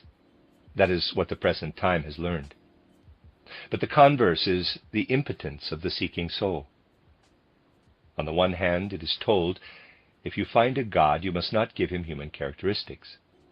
On the other hand, we have the consequence that we are not able to create a replacement for ourselves. Because these seeking souls are missing anything that would justify this almost self-evidently arising fact, they are at a loss. Where can they find the firm foundation that would give them security? That is only possible if human beings once again acquire the right to conduct research into the Spirit, if they look more deeply into their interior. People in earlier times made do with less. People today are no longer satisfied with the former. Spiritual science tells people today, you have taken the wrong path. Are the characteristics which human beings have found to date all the characteristics? Are there not deeper foundations? Do we not find something hidden of which we can say, quote, yes, this could be related to what I feel to be the divine, close quote. There has to be something which has deeper foundations than all the things which people have understood about themselves until now, which gives them the right to transfer human soul characteristics to the divine. But how do we find the path to the foundations hidden in our own interior? Here spiritual science points us to the paths which previously only few people went. Today many people need to be told about these paths, for there are two paths. Firstly, the path of mysticism, and secondly, the path of occultism, in the true sense of the word. Let us look at these two paths. What is the path of mysticism? In order to understand this, we only need to place a particular moment before our soul. You all know that we say in spiritual science that the person in sleep is not the same being as when awake. On going to sleep, the inner part of the human being leaves, and on waking, descends back into the physical body and the etheric body. Generally, people do not take account of the fact that something else still happens in this process. Do we ever see from the inside that which descends? Then there is a mighty transformation in human beings.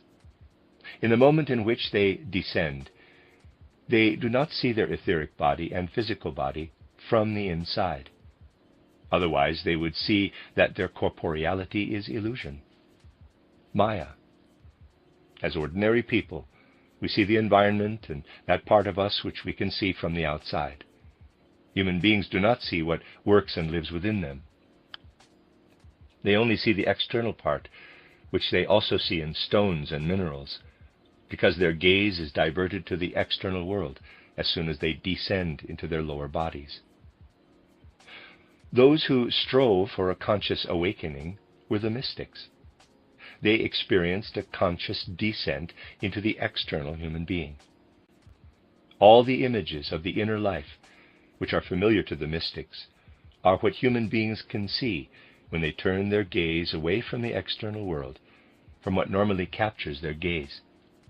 The mystics experience what human beings are when they look at themselves from the inside. There they do not, for example, see how the blood circulates, but they see that the blood is the bearer of divine activity. They see that the blood is a shadow of divine reality. That is what the mystics experience, the spiritual motor of their own being instead of external Maya. What the mystics tell us is true. Let us listen to what they report. This descent is connected with what we call trials, temptations, the awakening of selfish drives. Read the descriptions of what the soul is capable of unfolding in terms of base instincts. We have to go through whole layers of passions, desires, selfish inclinations of which we barely think ourselves capable.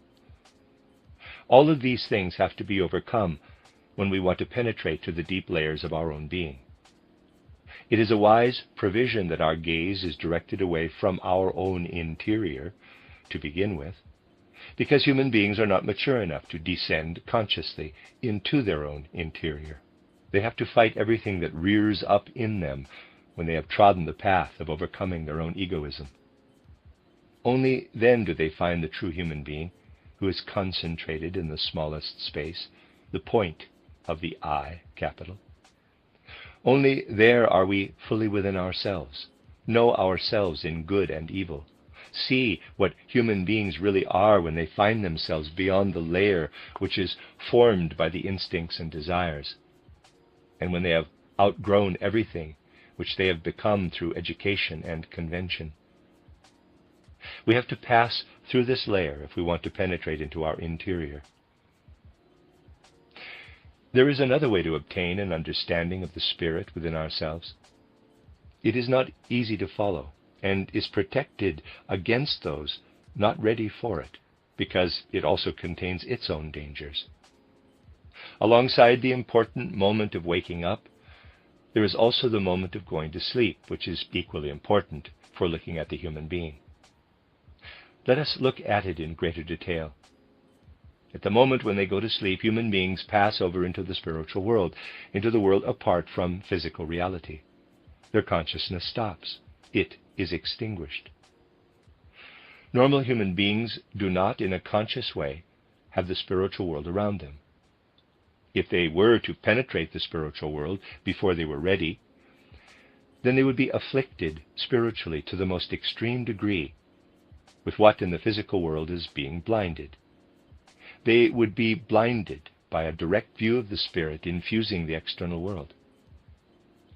Once again, it is necessary to strengthen human beings to such an extent that they are not blinded by the spirit infusing the external world. That is done by means of the occult path. Through this they find their I not closely compressed in their own interior, but poured out over the whole external world, at one with the external world. That is the occult path. In learning to tread both these paths, the path of mysticism and the occult path, an important fact appears before the I, EYE, of human beings. Let them find the point where they are most compressed in their own interior, and let them be poured out over the whole of the external world. Then they will ultimately experience one great mighty thing. What you experience when you descend into the depths of your own self, and when you pour yourself out into infinity, is the same thing. Mysticism and occultism. They go in opposite directions, and they lead to the same goal. Human beings discover something that has been asleep in them, that is enchanted in the external world, that can be found in the deepest part of their own soul, and outside in the world of appearances. They find what lives as spirit behind appearances, and they find the spiritual in themselves when they have united with the mystical path of knowledge and with the occult path of knowledge. That, then, is the bridge with which the chasm can be bridged, before which the seeking soul of today stands, when it recognizes that it itself is something other than the world appearances outside, yet cannot combine itself in its characteristics with what surrounds it outside. Today there is the possibility of finding a path which shows how that which lives in us is nevertheless the same as that which lives in the external world. The seeking souls which stand outside our endeavors do not yet know it. That path is shown by spiritual science. The Theosophical movement wants to be a signpost toward this goal. It will provide answers to the questions which are posed by the bleeding, struggling souls of today. These questions will sound into the present, and spiritual science will give the answer. That gives it its inner justification, and shows that it is not the arbitrary result of some people's mind, but a need of our time.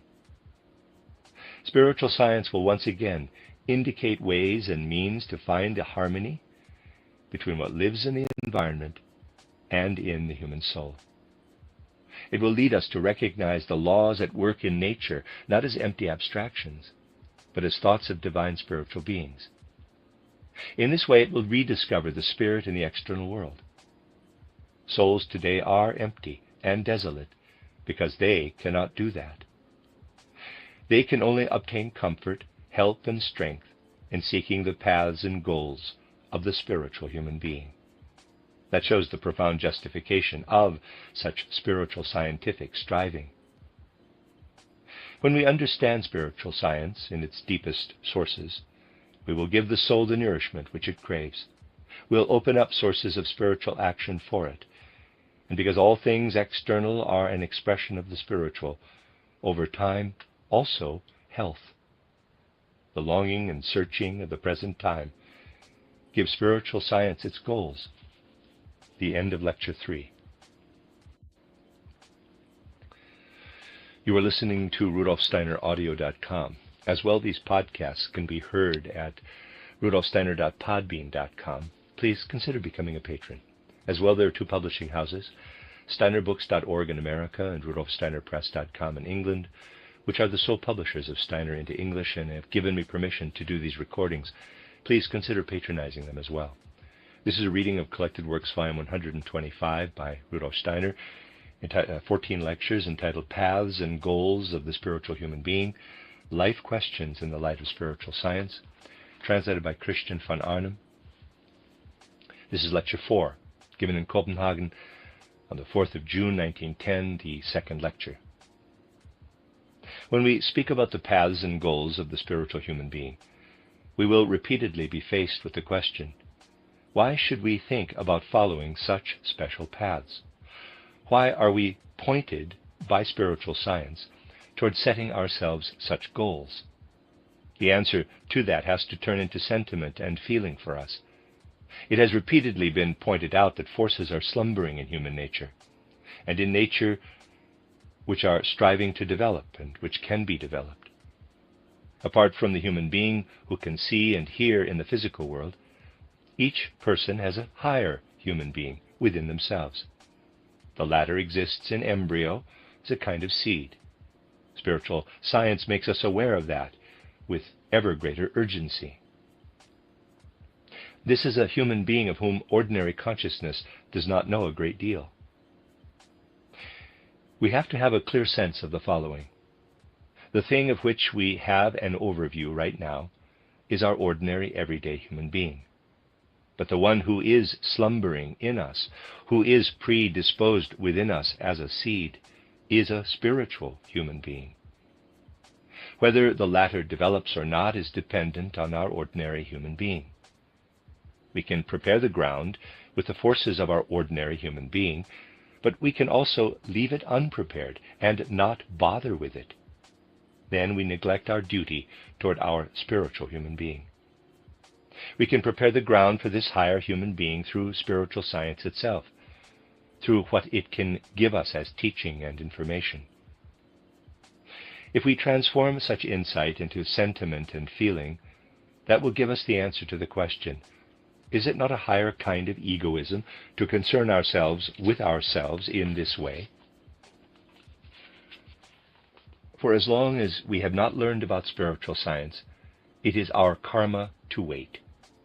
But once we have heard about the higher human being slumbering in us, it is our duty to do those things which can bring those forces to development so that we can better fulfill our tasks in the world. We cannot therefore speak of egoism in this context. but only of the obligation toward our spiritual human being. That is the correct attitude of the theosophist with regard to external life. Theosophy tells us a number of things which have been obtained through spiritual research. But that does not mean that everyone who wishes to live theosophy needs to be a researcher into the spirit. The more we can tread the path of our inner development, the better it is. But before we ourselves achieve results in the field of spiritual research, we have to allow others to tell us its content. If we have considered the question for a sufficient length of time, external life will confirm the reports of the spiritual researchers. Once we have understood this information with healthy logic, we have obtained the possibility of ascending to higher worlds. Reason and logic are safe guides in this respect. The question can arise, how should we use this information? How should we approach it? Take the truth which we describe as the law of karma. It says that we find events in later lives on earth which refer to earlier incarnations. The more we make use of such laws of spiritual research in life, the more we will see how true they are. Just as we will never find a triangle in the sensory world whose angles do not produce the total sum of 180 degrees, so the circumstances of life must always confirm what has been found as a law in spiritual research. And if the karmic effects do not appear to us to agree, then this will most likely correspond to the minor deviations which might arise when measuring a circle with a planimeter. The result might perhaps be 361 degrees the first time and 359 the second time. But that does not invalidate the law itself. Equally, the law of gravity is not upset if a push makes the plumb bob of an Atwood machine swing to the side. It only proves that a different result is achieved if a new force is applied. Spiritual research further shows how we are faced with repetitions of previous periods within the life between birth and death. What we acquired, for example, in early childhood, between the ages of 3 and 7, returns in its karmic effects in very old age. If we study how someone spent their early childhood, we will discover a remarkable connection in old age with these childhood years. If they developed healthy needs instead of having been subject to the outer constraint of specific rules, their old age will take a different form. But it frequently happens that people graft onto or cram into the child's soul what they consider to be the right thing. But that is beside the point, because each child must develop the want to do this or that from his or her own volition. It then turns out that a person can retain their health in old age, that they can retain a freshness and inner strength into the final period of their life. There are, meanwhile, even more significant connections. You can learn much from the handwriting of people about the way their past has been developed. In the age from 7 to 14, it is necessary that human beings are educated not to make use of their reason prematurely. Authority must have the effect that truth appears to us as such. If we can admire the people who surround us in that section of our lives, this can stand us in good stead in the last but one section of our lives. To look reverently up to the wonders of nature in a prayerful mood are beneficial factors for later. Happy acceptance of authority returns in transformation in such a way that it becomes apparent that such a person has authority. Reverence, which children in this period are able to develop, has the consequence that they become people who, without needing to do anything, only need to be in the company of others in order to appear to have a benedictive effect. The hands which were never able to fold in reverence will never be able to give a blessing. Those who have never learned to bend their knee will never be able to give a blessing. Once you have fully understood such a law, you will find it confirmed. In this way, we can already trace the effects of the law of karma in the period of a human life. Thus, life everywhere gives us proof of laws which are at work in all fields. Circumstances can, of course, occur which conceal the law. In physics, we have the law of falling bodies, for example. Imagine an object which, at a given moment, moves through space without any support, wholly without external influence. As a result of the law we have just mentioned, this object will approach the Earth with increasing acceleration until it hits the Earth. The object will move toward the center of the Earth in accordance with very specific laws. It will fall. Imagine further that suddenly the falling object is hit by a horizontal impact. In this case, the naive observer waiting for the arrival at the relevant spot on the Earth of the object falling vertically as the result of the law of gravity will wait in vain. The object remains absent. Does that mean that the law of falling bodies has been negated? Of course not. It is just that another force has been added to the horizontal strike, and the object now moves toward the Earth under its influence in a curve which corresponds completely with the law of gravity and the subsequent additional force. At the place where, under these circumstances, the object hits the ground, its fall will be seen by an observer as something completely random, unpredictable. But that is not so. The laws are complete and incorruptible. The same applies in full to the law of karma, although we can only rarely follow it in all its compounded and entangled effects. That is why people are constantly inclined to doubt their karma. But however much external maya confuses us, we should only let ourselves be instructed by what has become law in our soul. Many who want to develop the forces of the spirit within themselves will not find it easy, because life, the physical, always squeezes in. All it needs is an obstacle in our life, and we easily allow ourselves, through a wrong judgment, to be carried away into hurling an insult, for example, without thinking of the consequences of our action. We hit a person and are unaware that we have raised our hand against ourselves, because this blow will come back to hit us at the given time. The law of karma is everywhere at work. Everything that happens to us in life happens under the law of karma. But just because we consider this law simply as a teaching, a theory, that does not yet make us theosophists. There are two feelings we have to make our own if we want to work on our spiritual human being. On the one hand, we have to tell ourselves, everything about us could still achieve greater perfection. There is no limit to our ascent. At every moment, the feeling of imperfection must be an incentive to want to climb higher and higher on the ladder of perfection, which has no highest rung. We have to keep placing that before our soul, because otherwise we will not advance a single step in our work on our spiritual human being. On the other hand, we should say to ourselves, a second step is necessary. At every moment we should feel that an infinite possibility of perfection lies in us. We should make our hidden human being as large as possible. That appears to be a contradiction, and human beings must feel it as such. Our development is packaged between these 2 points: the feeling of our own imperfection and the striving to make the hidden human being as large as possible. Those who strive as mystics to enter into their own interior, who wish to make progress through inner contemplation, must pass through the first point. They have to make humility their own. The best rule which mystics can make for themselves is this: to think of everything they encounter in their own interior as being as imperfect as possible, and to disregard their own personality completely. Because anyone who descends into their own interior must be prepared to experience terrible things.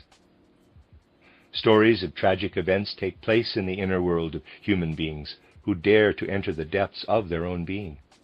A Tauler, an Eckhart, a Paul have something to say about that. And what was the help they sought against the dangers? Paul said, "Not I, but Christ in me wishes to act." Take with you the Master, the ideal, but alongside have the feeling that egoism has to be driven out. It is not their own I, capital, which should feel, want, and conceive everything. Their unworthy I had to be driven out. This feeling is very similar to the feeling of shame in ordinary people. Wanting to be someone else, wanting to organize something else into one's own soul, that is the path of mysticism. And what belongs to the path of occultism? The path of occultism leads into the external world. If human beings want to follow the occult path, they have to live in such a way that they gradually have to learn to become used to enduring the higher world when they leave their body during sleep. They must acquire the feeling of perfecting themselves to infinity. But here too a danger lies, like for the mystics when they descend into their own interior. We described the dangers which affected the mystics. They themselves spoke about them. Nothing is said about the path of the occultist. Each person must familiarize themselves with this danger on their own.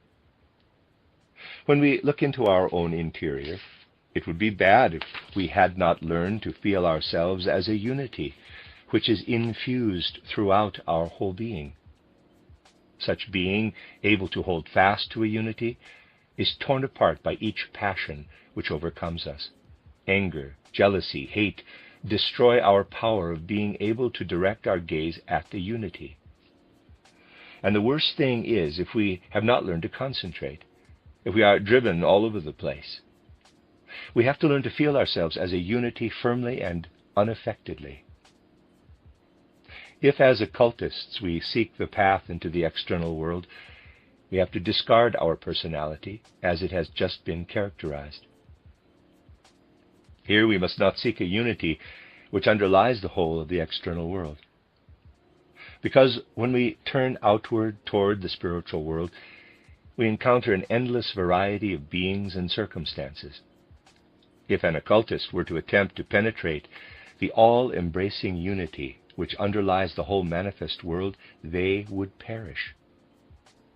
Imagine a drop of red liquid, and this drop is poured into a large basin of water. Liquid as the drop is, it would immediately dissolve into the mass of water. It would dissipate. That is what would happen to the insecure I if it wanted to enter the world of the all-embracing unity. We must not dare to penetrate there alone, because we would lose ourselves like the red drop is lost in the mass of water. If we want to enter the astral sphere, we are directed toward a multiplicity. We have to start with the multiplicity, with the beings who are higher than us, with those who have themselves in stages passed through a higher development, with the hierarchies of that world. We must not want to skip anything, because it would be a presumption to want to penetrate straight to the highest. We have to learn in stages to study with the help of the higher beings, if we want to understand the all-embracing unity. The arrogance to want to penetrate to the highest will most certainly lead us to stumble. We must not allow ourselves to be misled through our monotheistic ideas to believe that when the veil which separates us from the spiritual world slides aside, we will only see a single, divine, all-embracing unity. We see a multiplicity, and we have to turn our gaze to the multiplicity. But how are we meant to find our way? Pythagoras said, "Do not seek multiplicity with your eyes, ears, and senses. Seek it through the number." We should approach multiplicity armed with the number. Just as the mystics have to decant the ideal of higher perfection into their interior, so the occultist has to appeal to the number. And here there is a characteristic which is absolutely necessary, namely security. We have to feel secure. Because if human beings waver, what are they? They are a will-o'-the-wisp, a flickering light, and the world is a labyrinth. We need Ariadne's thread to find the way back. The number gives us firmness. That is what we have to keep our I-E-Y-E on. If you wish to enter the spiritual world, You have to step out of yourself, have initially to go into the chaos of multiplicity. How do we find the factor? Where do we find an ordering principle? We find it through the number, through the laws of numbers. We have to penetrate the nature of the number and learn to know its true value. The number alone can become our guide in the labyrinth.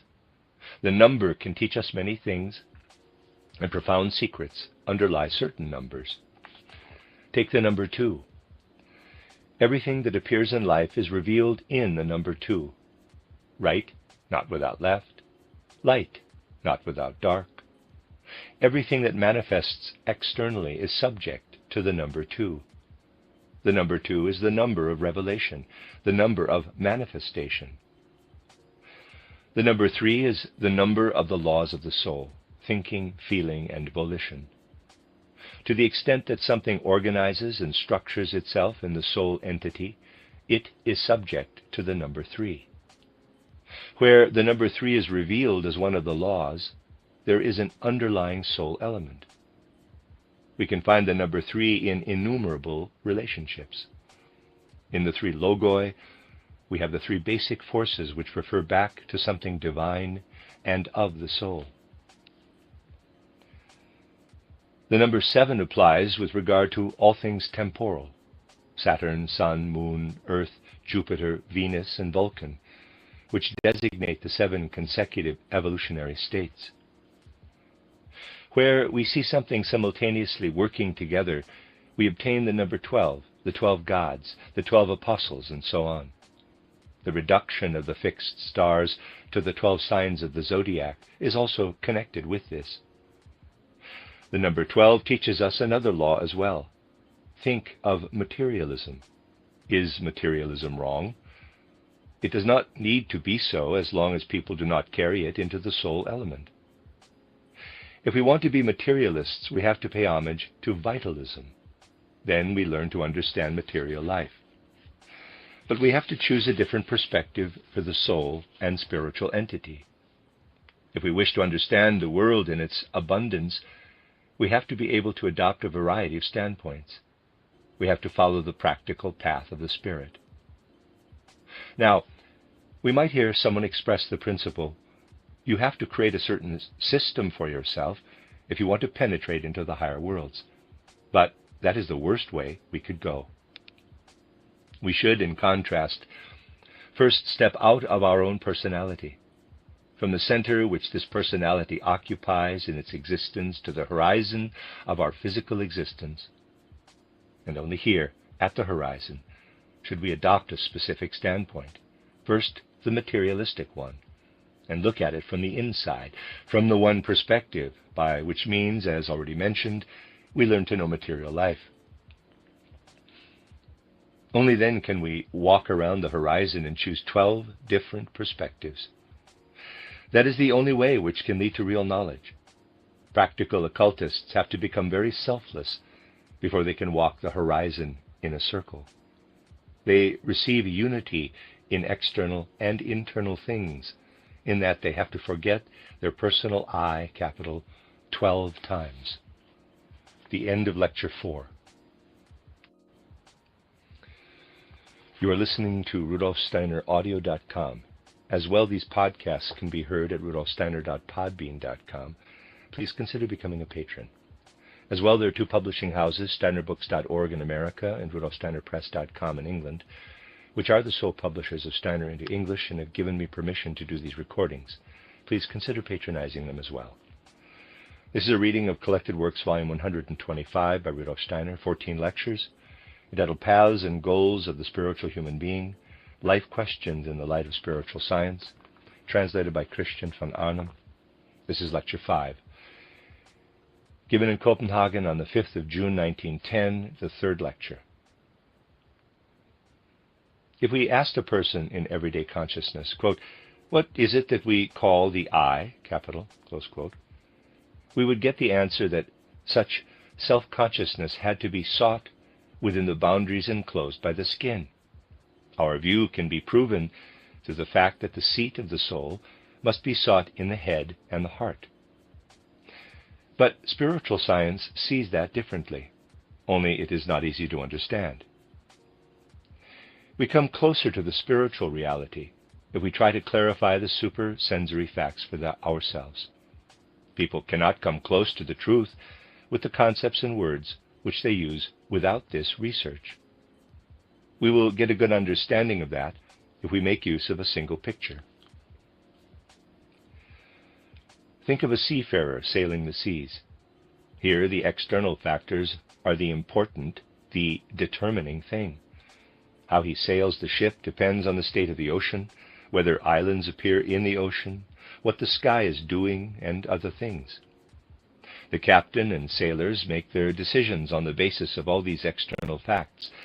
The external facts are what matter to them. Now, some might think that when the ship reaches port, she is at rest. All work stops for a period. But that is not the case. A different kind of work starts. There, the ship no longer does the work, but work is done on the ship. Damage from the voyage is repaired. The hold is filled with new cargo, and so on. In this way, the voyage and the time that the ship lies in port can be compared with human life, with life during the day and life during the night.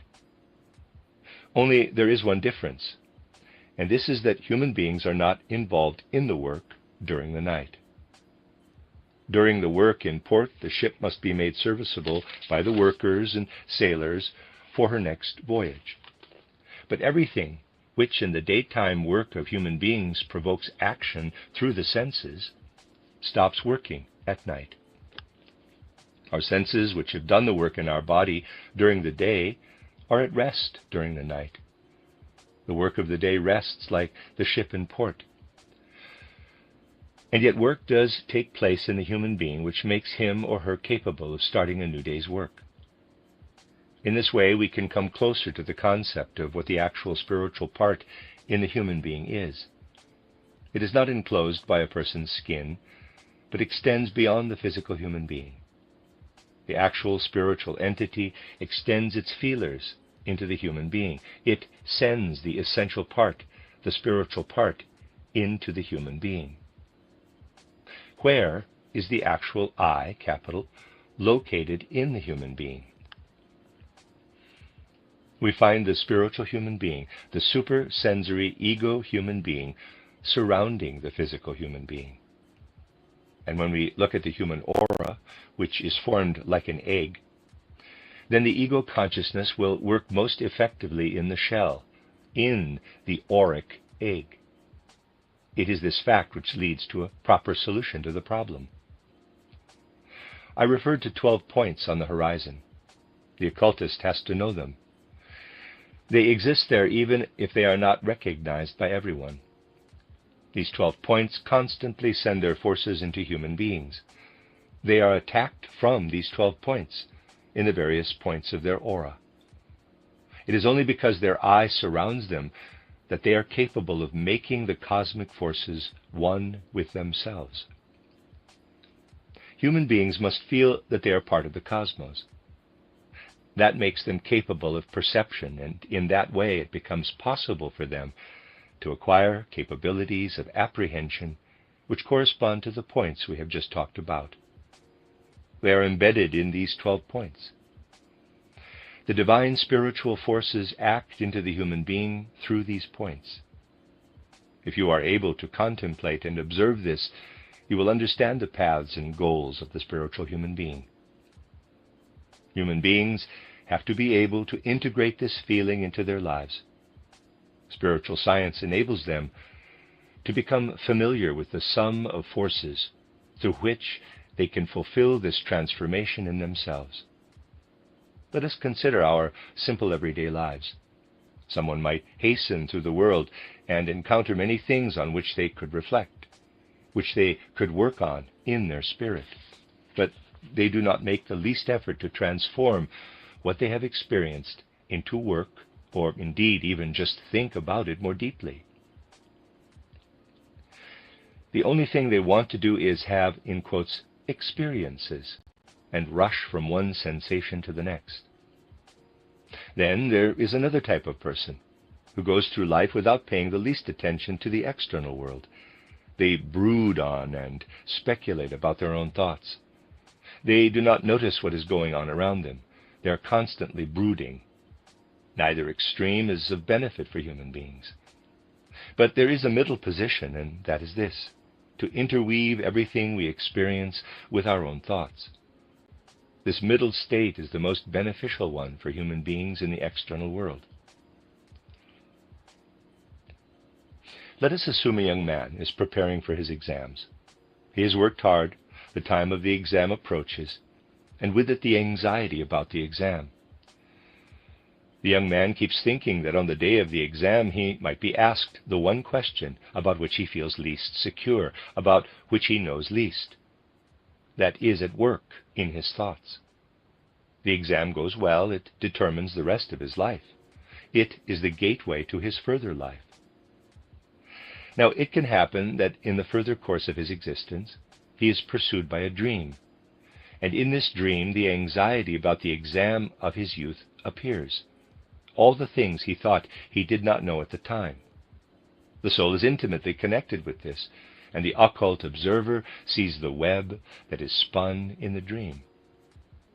What is woven there has not contributed at all to the life that has passed, but the occultist knows that it will turn into useful forces in the next life. It can also happen differently. The dream stops at the age of 45. Observing himself, the person discovers that quite new characteristics appear. It might be experienced, for example, that in his advanced years he has a lot more courage than he possessed in his youth. The states of anxiety of his youth and the associated will to overcome them have been quietly at work in the inner human being. 45 years later, these forces have turned into their opposite. There is always something weaving and working inside the human being, and the thing which is at work there is the astral body. It works for so long in the etheric body until what has been experienced has been interwoven with the etheric body and has become a true characteristic. In normal life, it only appears as a characteristic in the next life, but quite unusual cases like the one just mentioned can also occur. In this way, human beings process their external experiences, and the same thing happens with the extrasensory situations of life, which require us to process them with our eye. How does the spiritual human being work with regard to external circumstances? The external circumstances come to us, but the web that transforms our abilities is spun from inside.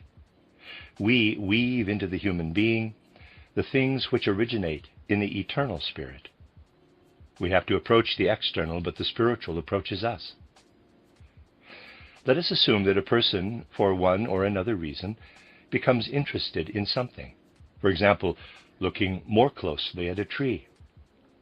They have to approach the tree, must give themselves up to the tree in order to achieve a result.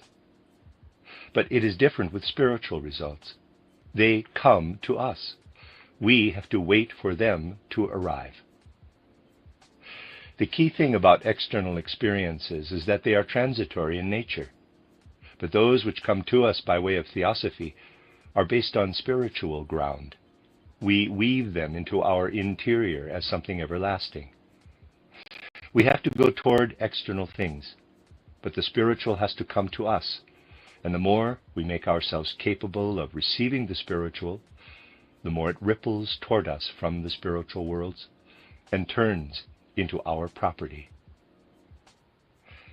The human beings who live as poets among us and have created and produced something are always those who, in times past, allowed the supersensory to flow into them.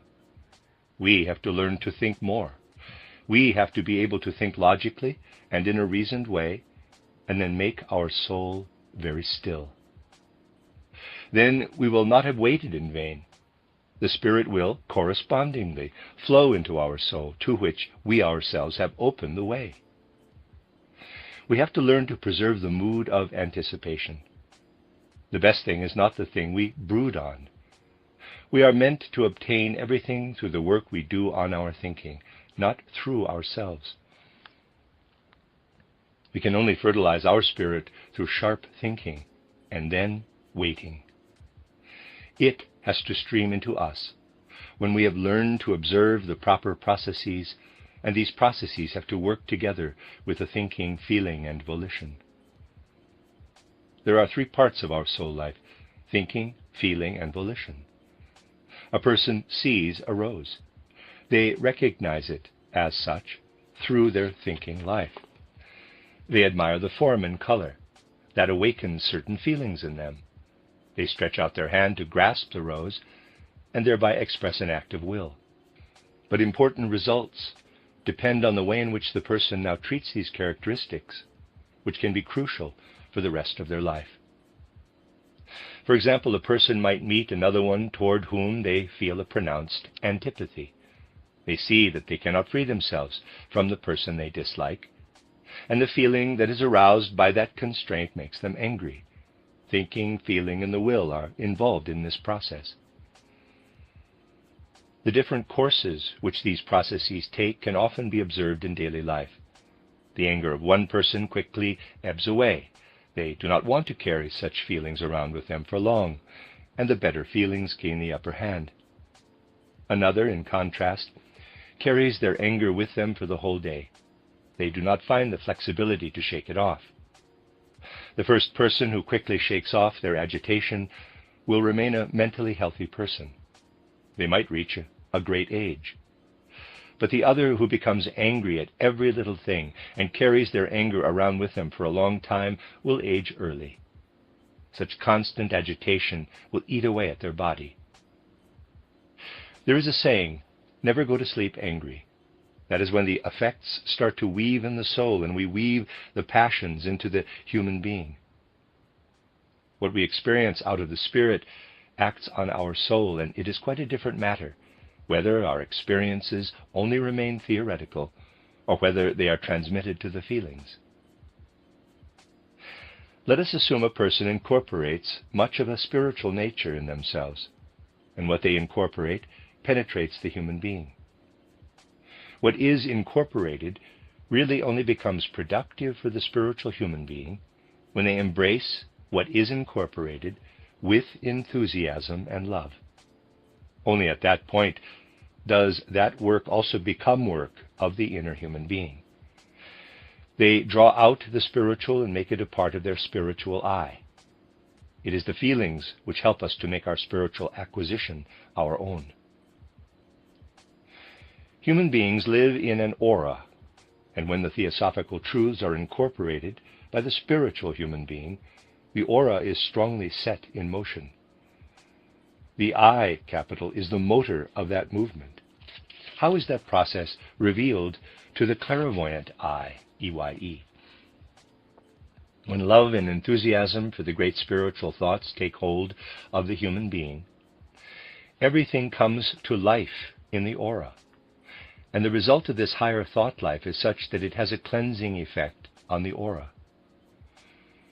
All material wishes and musings gather into balls, and these balls become denser and denser as our spiritual work increases. They become smaller and smaller until the purifying light of spiritual thinking has dissolved and dispelled them. When the clairvoyant eye sees a person watching a sunrise, similar phenomena can be observed. Something similar happens in the aura of the observer in the reverent joy which the person can feel in this natural spectacle. For as long as such a person lets something beautiful act on their interior, the effect of this process is a dissolving one in the aura, and many bad things are turned to good.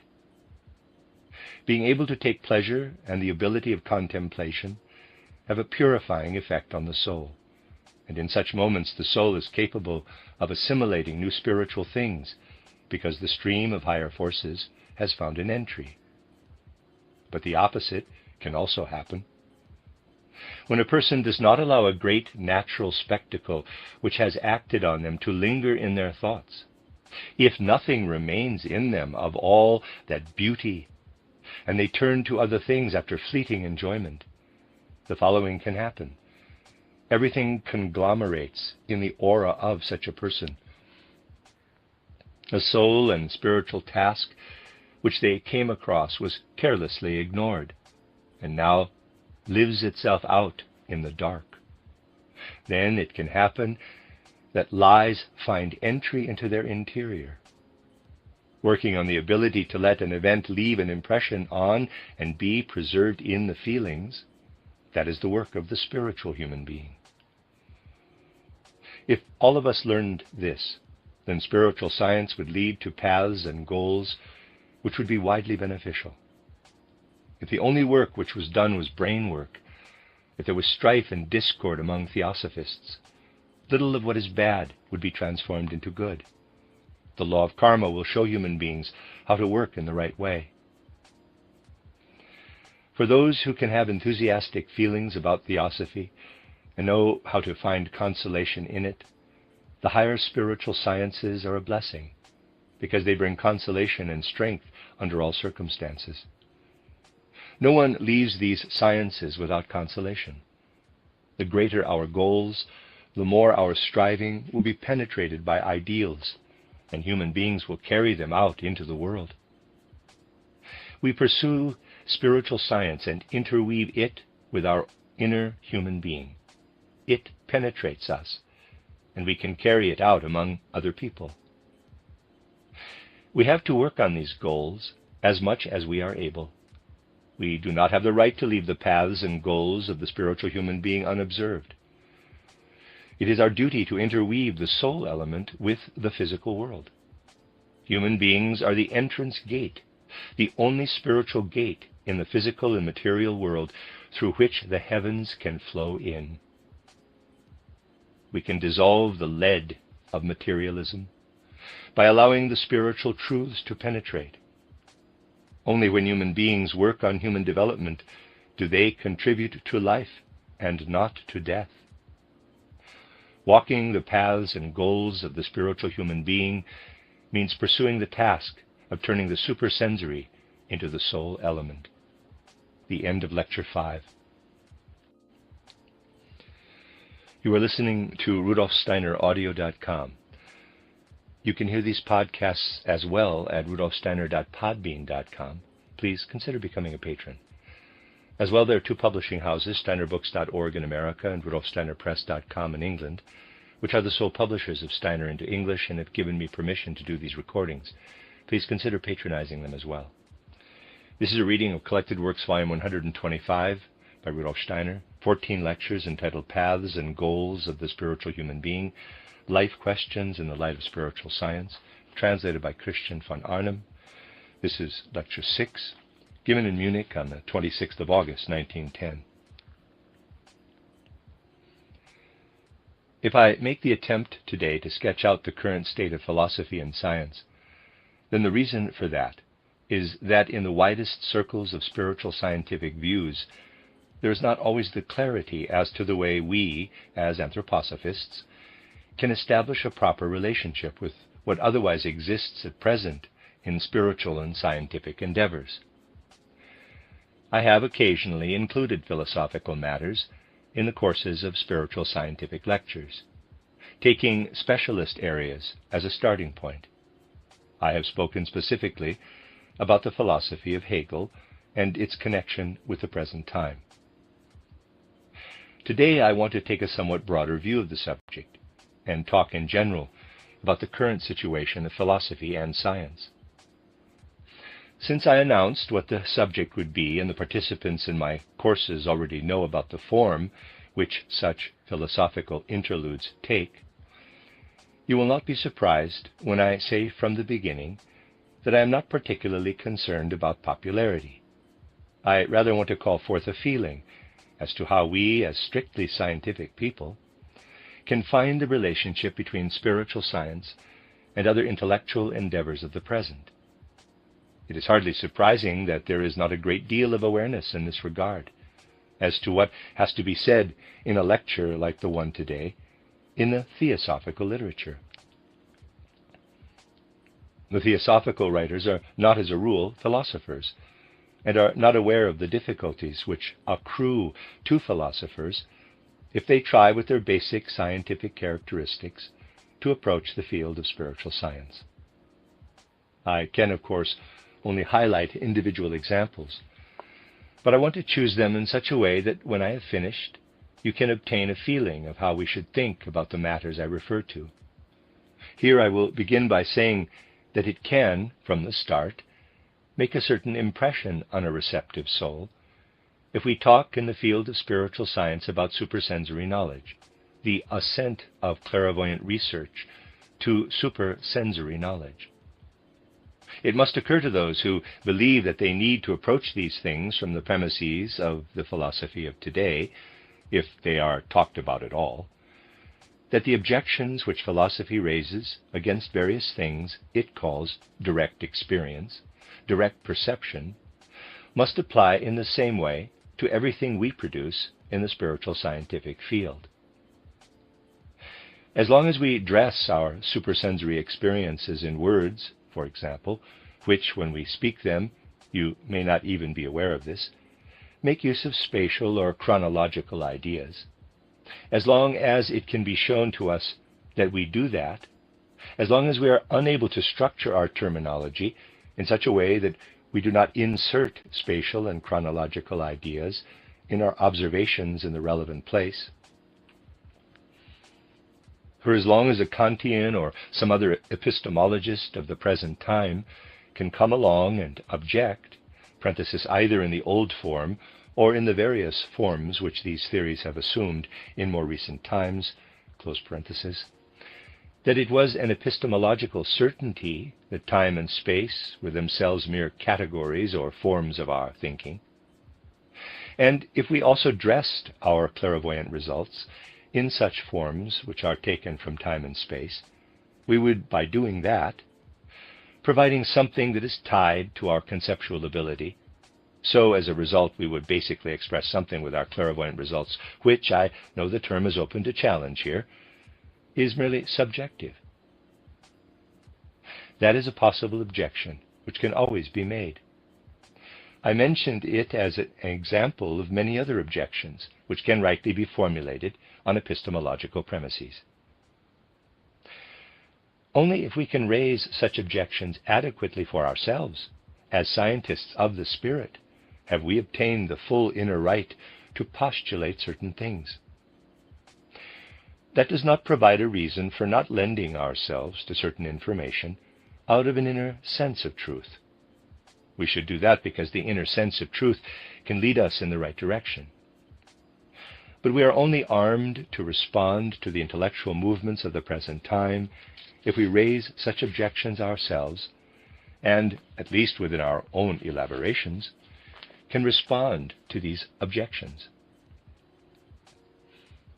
We have to distinguish between two kinds of objection. The objections against spiritual science will, of course, rain down on us from all sides. If we are in the position to know ourselves, what is raining down on us, to identify it for ourselves, and then are simply not heard with what we have to say about it, then the fault lies with the others. Then we can wait, as we must do, until people have become mature enough to understand our explanations. But if our explanations give an amateurish impression with regard to the intellectual movements of our time, then the fault lies with us, if we cannot secure the construct of our teaching in the appropriate way. We have to be capable of doing that, of distinguishing between those things where the fault lies with us, and in very many areas it lies with us. It lies in the theosophical literature. It lies in the ease with which some people think they can find their way into the field of spiritual science. We have to distinguish between the things which are our fault and the things where we can calmly wait because we are able to put for ourselves precisely the arguments which the intellectual movements of the present time would use for their objections. But if we want such a thing, we have to be clear for ourselves, above all, where the failings of the intellectual movements of the present time lie. we have to be able to ask ourselves a little how these intellectual movements of the present time have developed. You know from my lectures that I do not like to shoot my mouth off about my opinions. The opinions of an individual person are basically not of any great value. I have always tried to allow the facts to speak for themselves, also in the field of spiritual science. That is why I do not want to lecture today either about theories which are rooted in opinions, but allow the facts to speak. I want to present a fact which can illustrate how inadequacies in the thinking have developed in the course of the 19th century, which have prevented the penetration in a certain deeper way into what the thinking can still supply, if it only draws the consequences from its premises in a sufficiently penetrating, truly sharp way. Theosophy often turns out to be so faint-hearted with regard to the objections against it, because its intellectual weapons have grown blunt. If we speak only about the thinking, I know all the objections which can be raised against what I am about to say, but the matter will nevertheless present itself in this way for anyone who penetrates into the intellectual development of the 19th century. If we begin by starting from pure thinking, then we have to say that a certain climax was reached with Hegel in philosophical development as regards the sharpness of thinking, as regards the crystallization of the thinking in the soul.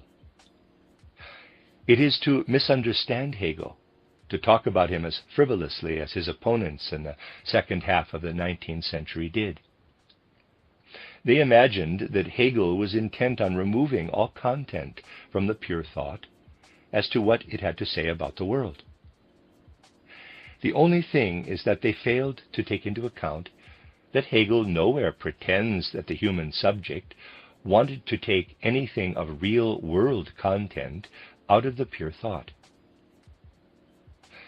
We have to take into account that Hegel does indeed take the viewpoint that it is the thought itself, the inwardly alive thought, the active and productive thought, which fetches the content of the world out of itself. And that we, with our subject of cognition, are only the stage on which the thought works. If we take the matter in the way that it actually presents itself in the course of the intellectual life, we have to say Hegel's monumental greatness lies in this tendency. But also it contains the whole of the weakness of Hegelian philosophy. The greatness in that for anyone who truly wants to come to grips with him, Hegel can become the teacher of a disciplined thinking, which we can acquire in no other way. Theosophists in particular should acquire such disciplined thinking. After all, a great number of errors, of incorrect convictions, simply arise because our thinking does not extend as far as the crystalline clarity of an intellectual discipline as can be learned through the Hegelian system. In each lecture in which we feel a responsibility toward knowledge and truth, we should, as it were, be filled with the results of such intellectual discipline. We should get into the habit of nowhere using a word that has not first been felt and experienced by us in its full scope and content. If penetrating what appears to some to be so abstract, so dry and sober, penetrating Hegelian logic, we inoculate ourselves with this discipline in our thinking, then we reach the point where we never use the words being, becoming, existence, other than in those places where in the whole structure of the lecture those words can be inserted. Because we have first pursued the whole development of the content of such concepts, from the simplest, emptiest concepts to those with the greatest content. The philosophical lecture of today, and all of today's literatures, fundamentally immensely far removed from such inner discipline of thought.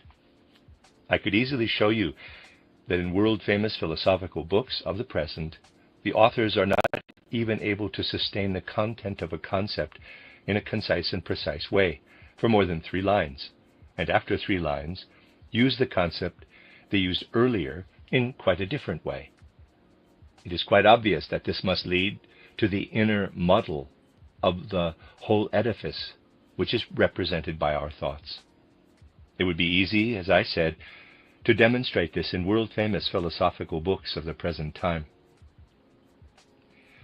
Now, Hegel's opponents believed that they could easily put him to flight because they did not understand the nature of the thought and the way it interlaces on the stage of the subject of cognition. But they believed, something that was never in Hegel's mind, that he wanted to remove, as it were, the world content from the direct subject of cognition. That this cannot be, that we can never remove any substantial cognitive content from the respective subject of cognition if it remains only in the concept, that is something we have to be clear about. That is why Hegelian philosophy had to remain unproductive with regard to the productive progress of the intellectual life. That is its weakness. Because its underlying idea that it is the thought itself which works out of itself may be correct. But it does not follow from this that it is the subject of cognition itself which has to produce the objective content of the world. What is the only way for the subject of cognition to obtain cognitive content out of itself?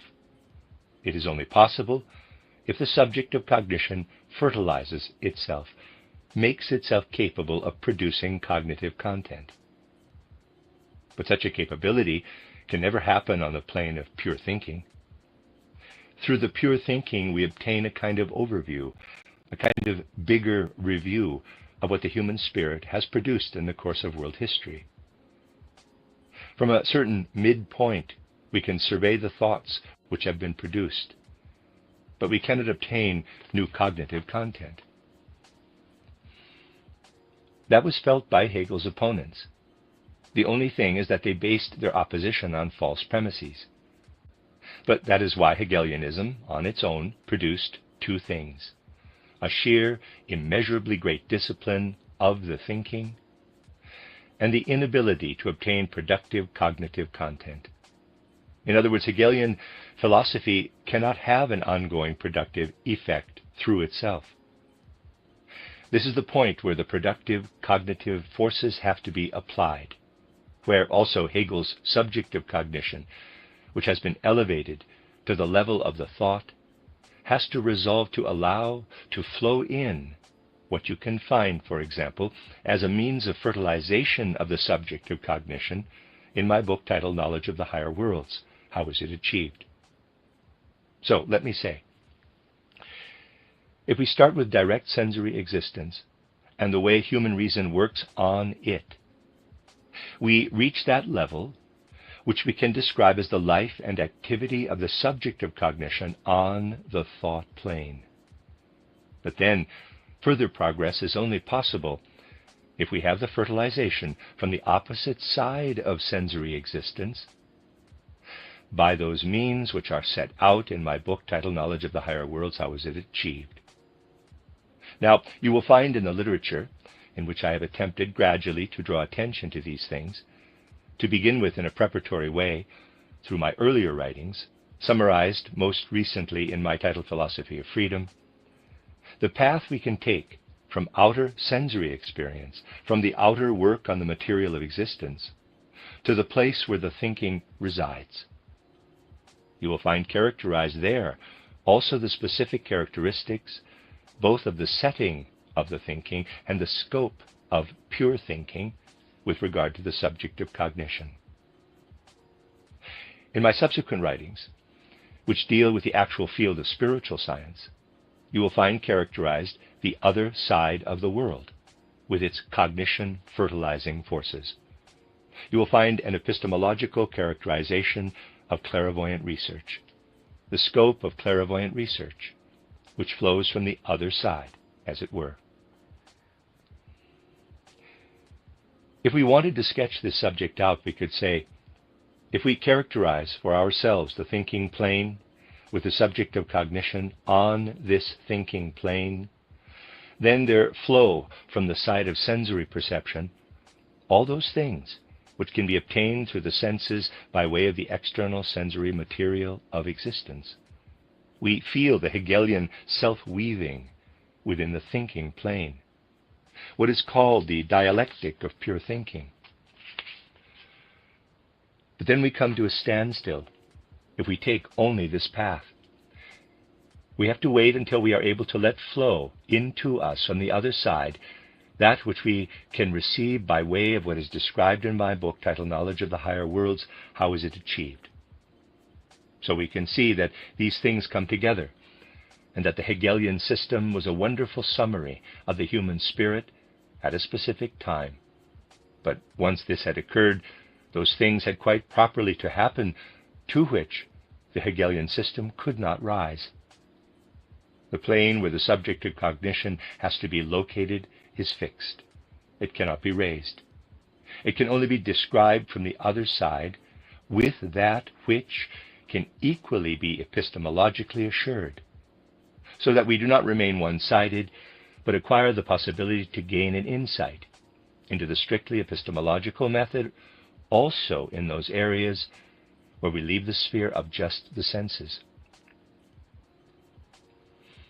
When we look at all of this, we can ask, how can it be that philosophy itself shows itself to be so reluctant to engage with those logical forms which can equally be used to determine what comes from the other side, through which we can determine epistemologically what comes from the other side? The reason for this is that the philosophy of the 19th and into the 20th century has so far neglected to take the step which should have been taken out of an Hegelianism understood in the right way. And so it happened that the philosophy of the 19th and 20th century could not find the connection to what lies beyond the thinking plane. However, the deeper reason also has to be sought in the fact that Hegelian philosophy was little understood in the further development of philosophy. Because if we rise to the plane of pure thinking, then it is quite inevitable, because we stand at the boundary to the spiritual world, that we can also feel those logical reasons which allow us to recognize that it is quite justified for the supersensory world to flow in. You can thoroughly feel this when you encounter such an ascent of human cognitive knowledge to the pure thought, and then the way that the higher worlds are allowed to shed their illumination in the lectures of our dear Dr. Unger, lectures which cannot be praised highly enough.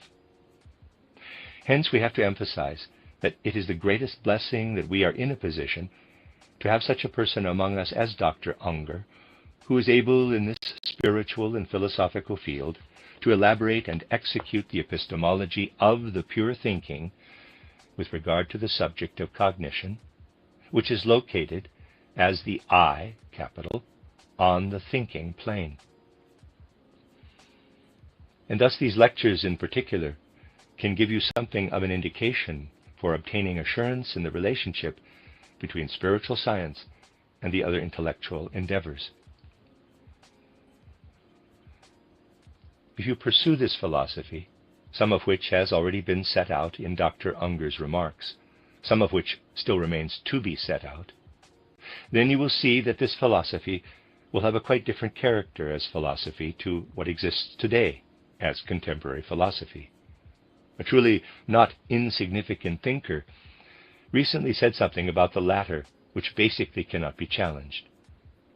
If we look without bias at what has been produced in Germany and other countries, then we can see that what this thinker said really is coming true. That today we have metaphysics without a transcendental conviction, epistemology without objective meaning, logic without content, psychology without soul, ethics without commitment, and religion not grounded in reason. That is a characteristic of our time, as experienced by a not inconsiderable philosopher of the present. As I said, I want to let the facts speak for themselves. Let what is happening speak. Whether it has to be said that he had no inclination to engage with the spiritual scientific path, or whether in the suggestion of his thinking he could not do so, is neither here nor there. But we have to say that this is how someone can think who is fully engaged in contemporary activities, but cannot find the way out to supersensory content through the thinking. Certain prerequisites have to be fulfilled in the thinking, which today cannot really be found in any other philosophy than in what I've tried to establish in my book titled Truth and Knowledge, in what is set out in title The Philosophy of Freedom, and in the carefully executed operation of Dr. Unger's thinking. All of this provides the approach to an energetic philosophy from out of the field of spiritual science, which avoids mixing anything of a theosophical nature into its reflections, which aims to be strictly philosophical, and precisely through such academic rigor will fulfill its task into the future. Now we might ask, how can it happen that although it was thought that Hegelianism had been overcome, 19th century thinking in all civilized countries could not rise to come to terms with the thinking aspect in the subject of cognition in such a philosophical way? How could that happen? It cannot be my task to go into the profound cultural historical reasons. I have done that elsewhere. But today I want to remain in the field of pure philosophical characterization. The reason is that facts occurred, that it cannot escape anyone who attentively follows the course of intellectual life in the 1850s, 1860s, 1870s, and 1880s, as to how basically the thinking itself remains strong only in a single field of 19th century intellectual development, as to how elsewhere it became too dull to draw the consequences to be found in itself. There is only one field in which 19th century and early 20th century science demands the highest respect, even from the strict thinking of the spiritual researcher, and that is none other than mathematics. Everything that has been done within the scope of the field of mathematics bears the traces of sharp, penetrating thinking. Hence, also someone who, for example, undertook their theoretical studies in the natural sciences, such as theoretical physics and chemistry, toward the end of the 19th century, could very much have the feeling. The things that are handed down in such complicated formulas, which had to be learned in, for example, thermodynamics, undulation theory, Clausius's theory, and so on, are not the fault of mathematics. Anyone who went through that and had the philosophical wherewithal had the feeling. It is not the fault of mathematicians. Mathematics has become a wonderful instrument to work everything out in finely chaste systems. What was blunt were the intellectual weapons. Thus it was easy to have the feeling when working with the mathematical formulas in the various fields of physics and chemistry. As long as one remained within mathematics, everything felt secure. But as soon as one had to deal with the philosophical characteristics of what one was actually calculating, the ground started to sway in all respects. That is what emerged from the minds of those who spoke in philosophical terms at the time. Nothing could be experienced other than the purest philosophical dilettantism, which particularly revealed itself when natural scientists started to philosophize, such as Dubois-Reymond, in his paper titled 7 World Riddles, or his lecture entitled The Limits of Our Knowledge of Nature. But nothing is improved. So we may say, we have experienced the extraordinary phenomenon that the thinking in the form that is of necessity required of it by spiritual science has only remained strong and exact in mathematics. The strict requirements of the thinking are today not satisfied in any field of research. The strict requirements we demand from the perspective of spiritual science, other than in the field of mathematics. Now, I do not here wish to deal with certain contributions, with their characteristics. which can be applied to the cognitive field, particularly from a mathematical perspective. I merely wish to draw attention to the symptomatic aspect of these things. Draw attention to the fact that specifically in the field which has retained its wonderful inner strength, in the field of mathematics, there has come to expression most clearly how the thinking of the 19th century is ready in itself to break through.